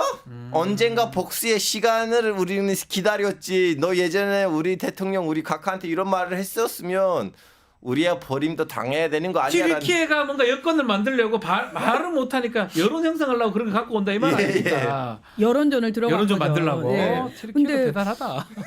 근데 에르도안 대통령이 진짜 대단하다고 느끼는 건 뭐냐면 미국 러시아 협상을 튀르키예에 있는 미국 대사관에서 했어요. 맞습니다. 예. 그런 거 보면 대단해요. 그러니까 자 아니 보세요. 그거는 사실은 이걸 말씀드려요. 완전히 사우디를 하려고 하다가 튀르키예는 신호가 터진 거예요. 이렇게 되면 나는 이슬람 세계의 형이 아니잖아. 그렇죠. 이거 안 돼. 어느 정도라도 여기서 해주세요. 발견한 거죠. 그런데 그거를 잘하는 거예요. 그게 그러니까 명분 이런가요? 중국은 발견넣기 실패했잖아요. 튀르키예는 성공했어요. 자, 여기서 성공한 사우디예요. 리야드에서 뭐였어요 결론적으로. 중요한 건 사우디가 돈을 겁내댈 거잖아요. 자, 다시 우크라이나 얘기 좀 하면 결국 안전보장이 빠져 있고 평화유지군 지금 유럽에서 지금 해라 이런 뉘앙스로 보이는데 그렇죠. 평화유지군이 갈 수 있을까요? 가능성은 어떻게 보십니까? 그러니까 지금 유럽 평화유지군을 네. 가장 강하게 이야기하는 나라가 영국하고 프랑스예요. 그런데 이들마저도 전제 조건이 있어요. 이걸 자꾸 빠뜨리는데 이 전제 조건이 뭐냐면 유럽은 냉정하게 유럽군만으로 유럽의 안보를 지킬 수가 없어요. 지금 미군 없이는 제대로 안 된다는 거예요. 미국도 와야 됩니다. 나토가 돼야 되는 거 아니에요? 그러니까 하다못해 저기 우크라이나에 같이 파병은 안 된다. 그러면 그 우크라이나 인근 국가에서 정보 정찰, 감시 요런 지원 역할이라도 해달라. 최소한 그 정도라도 해달라라고 요구를 하고 있는데 지금 미국은 트럼프 같은 경우에는 거기에는 대답을 안 해요. 아니 뭐 유럽의 안보는 유럽이 지켜야지라는 식의 이야기를 계속 하고 있는 거죠. 아니, 유럽 사람들이 느꼈던 배신감 뭐냐면 이제 어차피 그동안 미국이 지켜왔기 때문에 영국의 그 유럽에 있는 국가들이 감축을 했어요. 그렇죠. 그러다 보니까 군인들이 없어요. 지금 오죽하면 지금 독일에서는 튀르키예 말로 군 모집하려고 해요. 튀르키예 이민자를 끌어당기려고. 그래서 사람이 없어서. 군인이 없어서. 사람들이 그동안 미국을 믿고 군을 감축했고 다음에 이제 어차피 미국을 지켜줄 거라면 안보 문제가 없으니까 그럼 우리는 러시아이라는 거대한 땅의 그 지하 자원들을 가지고 우리는 러시아랑 좀 약간 무역하자고 하고 러시아는 어마어마한 경제적인 관계를 갖췄거든요. 유럽과 특히 그렇죠. 독일이. 독일이. 근데 미국이 이 우크라이나 전쟁을 가지고 야 우리가 지금 러시아랑 싸우고 있는데 니네들이 이렇게 러시아랑 교류할 거야? 하고 모든 그 러시아의 그 가스관. 가스뿐만 아니라 다 끊어버렸어요. 모든 경제 그 동로들을 다 뚫었고 러시아 재벌가들의 모든 물건들을 그 재산들을 다 압류를 했어요. 다 지금 넘어가서 이태리에서 독일에서 등등등. 그래서 지금 유럽 국가들의 그 입장이 뭐냐면 미국 우리가 널 믿고 러시아랑 맞다이를 깠는데 너 지금 이렇게 빠지면 그럼 우리 어떻게 해? 이럴 줄 알았으면 우리 애초부터는 러시아랑 이 정도로 싸우진 않지. 아니 사실 프랑스보다는 독일이 더 짜증이 나는 게 뭐냐면 그러니까요. 독일하고 러시아 사이의 밀착은 경제 협력은 상상을 초월했어요.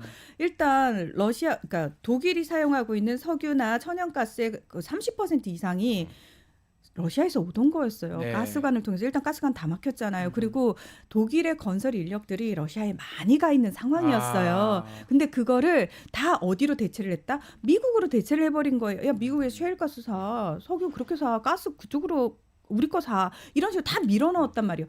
그러니까 상대적으로 프랑스는 핵발전소로 인한 에너지 공급이 76%이기 때문에 네. 독일만큼 치명타는 아니었단 말이에요. 그러니까 독일이 지금 경제가 굉장히 힘들어진 이유 중에 하나가, 그래서 극우 정당이 득세를 하게 된 이유가 독일이 어떻게 보면 우크라이나 전쟁의 가장 큰 피해국이 된 거예요. 그리고 자꾸 트럼프가 우크라이나에 우리가 얼마를 퍼줬는데라는 식으로 얘기를 하는데, 그 얘기 자체가 우크라이나 입장이나 유럽 입장에서 굉장히 불편한 게 뭔지 아세요? 그러면 니들이 일방적으로 손해보고 단순히 인도주의적 차원에서 민주주의 가치를 지키기 위해서 지원을 해줬다? 거짓말하지 마. 무기대여법에 의해서 일단 빌려준 거에다가 더 중요한 거, 니네 무기를 니네 군수업체에서 사오는 조건이잖아. 심지어 100조 원은 우린 구경도 못했어. 그 돈 니들 군수업체에 바로 들어간 거 아니야. 이렇게 되는 거죠. 자, 뭐 그러다 보니까 참 유럽하고 미국하고 생각도 다른 것 같고, 요거 하나만 좀 보죠.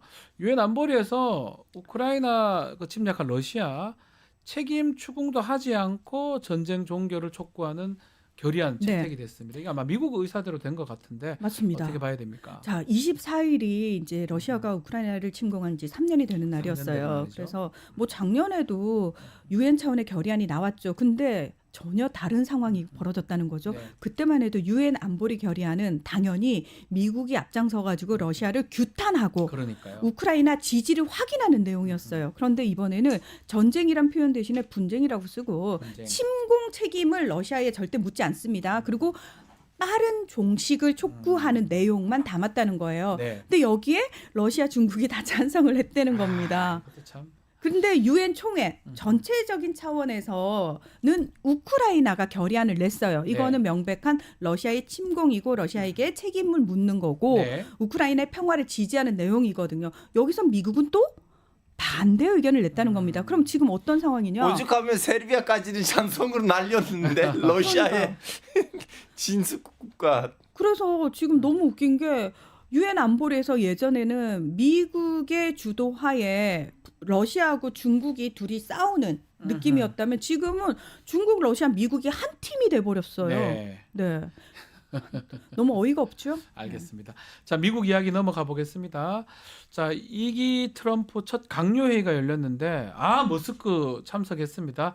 머스크는 뭐 위상이 아주 확실한 것 같습니다. 오래 못 가요. 자꾸 오래 못 간다고 얘기를 하시는데. 아니 트럼프 성격은 네. 자기보다 더 많은 스포트라이트 받는 사람이 싫어하는 성격인데 이렇게 스포트라이트 받는 머스크를 어디까지 데리고 갈 건지가 질문이고요. 네. 근데 머스크도 그냥 바보가 아니잖아요. 머스크도 세계 최고 부자입니다. 네. 근데 이제 머스크도 지금 그걸 아니까 미리 이제 사전 준비를 하겠죠. 네.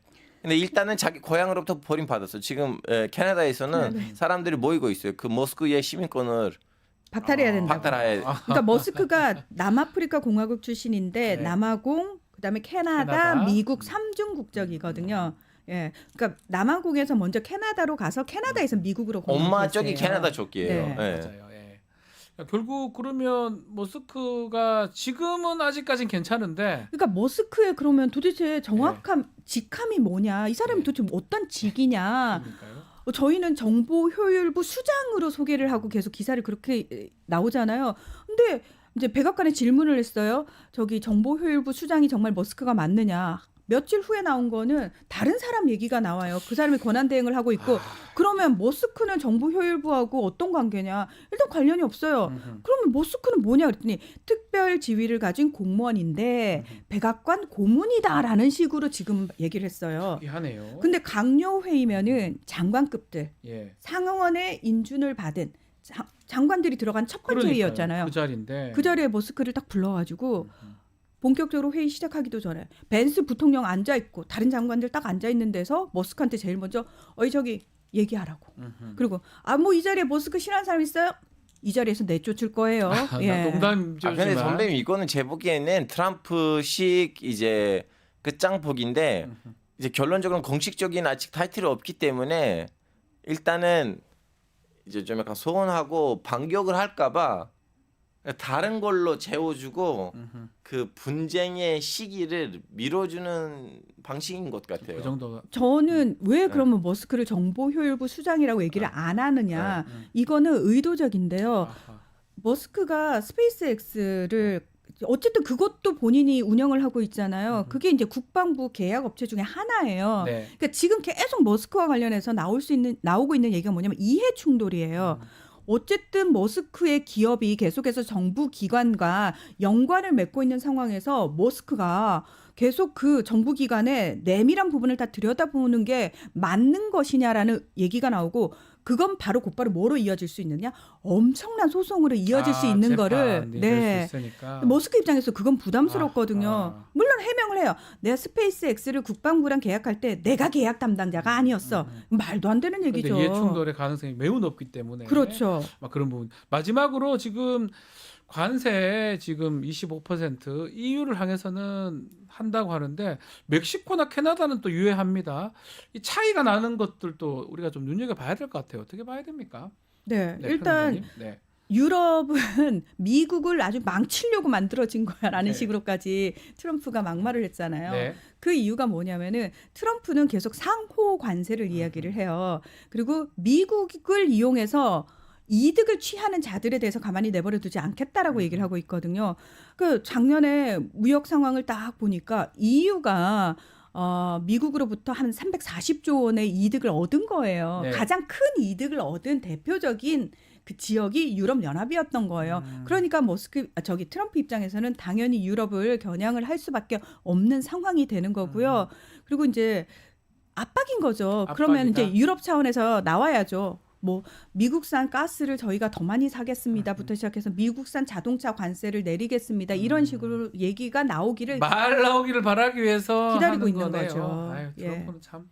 그러면 이게 협상의 이거는 달인이네. 이거 아니 그런 거 있잖아요. 아마 여러 그 선배님들 주변에서도 한 20대 30대 잘 나갔던 지금의 70대 어르신분들이 있으신데 예. 그분들이 그때 쓰고 먹혔던 전략을 끝까지 써오잖아요. 지금 트럼프도 이 방식을 예전에 섞고 성공을 그렇죠. 했는데 근데 지금은 다들 이걸 알았기 때문에 그렇죠. 그러면 어느 순간부터 말의 공식력이 떨어지면 오히려 역효과를 일으킬 수가 있어요. 그리고 미국이 지금 바나마 사람들에서도 제가 봤던 것처럼 그 예전에 미국에 대한 그나마 좀 약간 뭐라고 해야 될까 존경심이 있었는데 그걸 이 시기를 이렇게 깨지면 그럼 오히려 약이 아니고 병이 될 수가 있어요. 당연하죠. 미국에게. 이거 네. 과연 트럼프의 이 미치광이 전략이 원래 미치광이 전략은 단타거든요. 짧게 치고 빠져야 되는 건데 매번 같은 방식으로 장기를 쓰게 되면 당연히 알 것이다 상대가. 당연히 먹히지 않는 전략이 되는 거죠. 그리고 중요한 건 이게 어떤 후폭풍으로 미국에게 다시 돌아갈지는 아무도 상상할 수 모른다. 없다는 거죠. 알겠습니다. 결국 또 트럼프 얘기로 마무리를 해야 될 것 같습니다. 트통령. 네. 트통령. 대통령. 네, 알겠습니다. 자, 세가K 문희정 알파고 두 분 감사합니다. 네, 고맙습니다. 네, 안녕히 계세요. 자, 다음 주 월요일은 3.1절 임시 공휴일입니다. 그래서 잠깐 쉬어가고요. 화요일 방송 소개해드리면 의사당 1번 출구, 또 박범계 의원과 대담한 대담, 또 서초의 봄 있습니다. 그때 뵙겠습니다. 오늘 시청해주신 여러분 고맙습니다.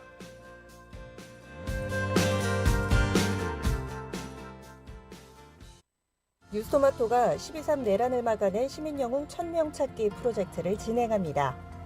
내란을 막고 탄핵 소추를 이뤄낸 시민영웅 1000명을 찾아내 대한민국 민주주의의 역사로 기록하고 시상의 본보기로 삼음으로써 민주주의를 더 널리 확산하기 위한 프로젝트입니다. 이 과정에 직접 참여했거나 참여자를 추천해 주실 분들은 우측 제보하기 QR코드나 아래 메일로 추천 및 제보해 주세요. 많은 참여 바랍니다. 뉴스토마토와 함께해 주실 분들을 기다립니다.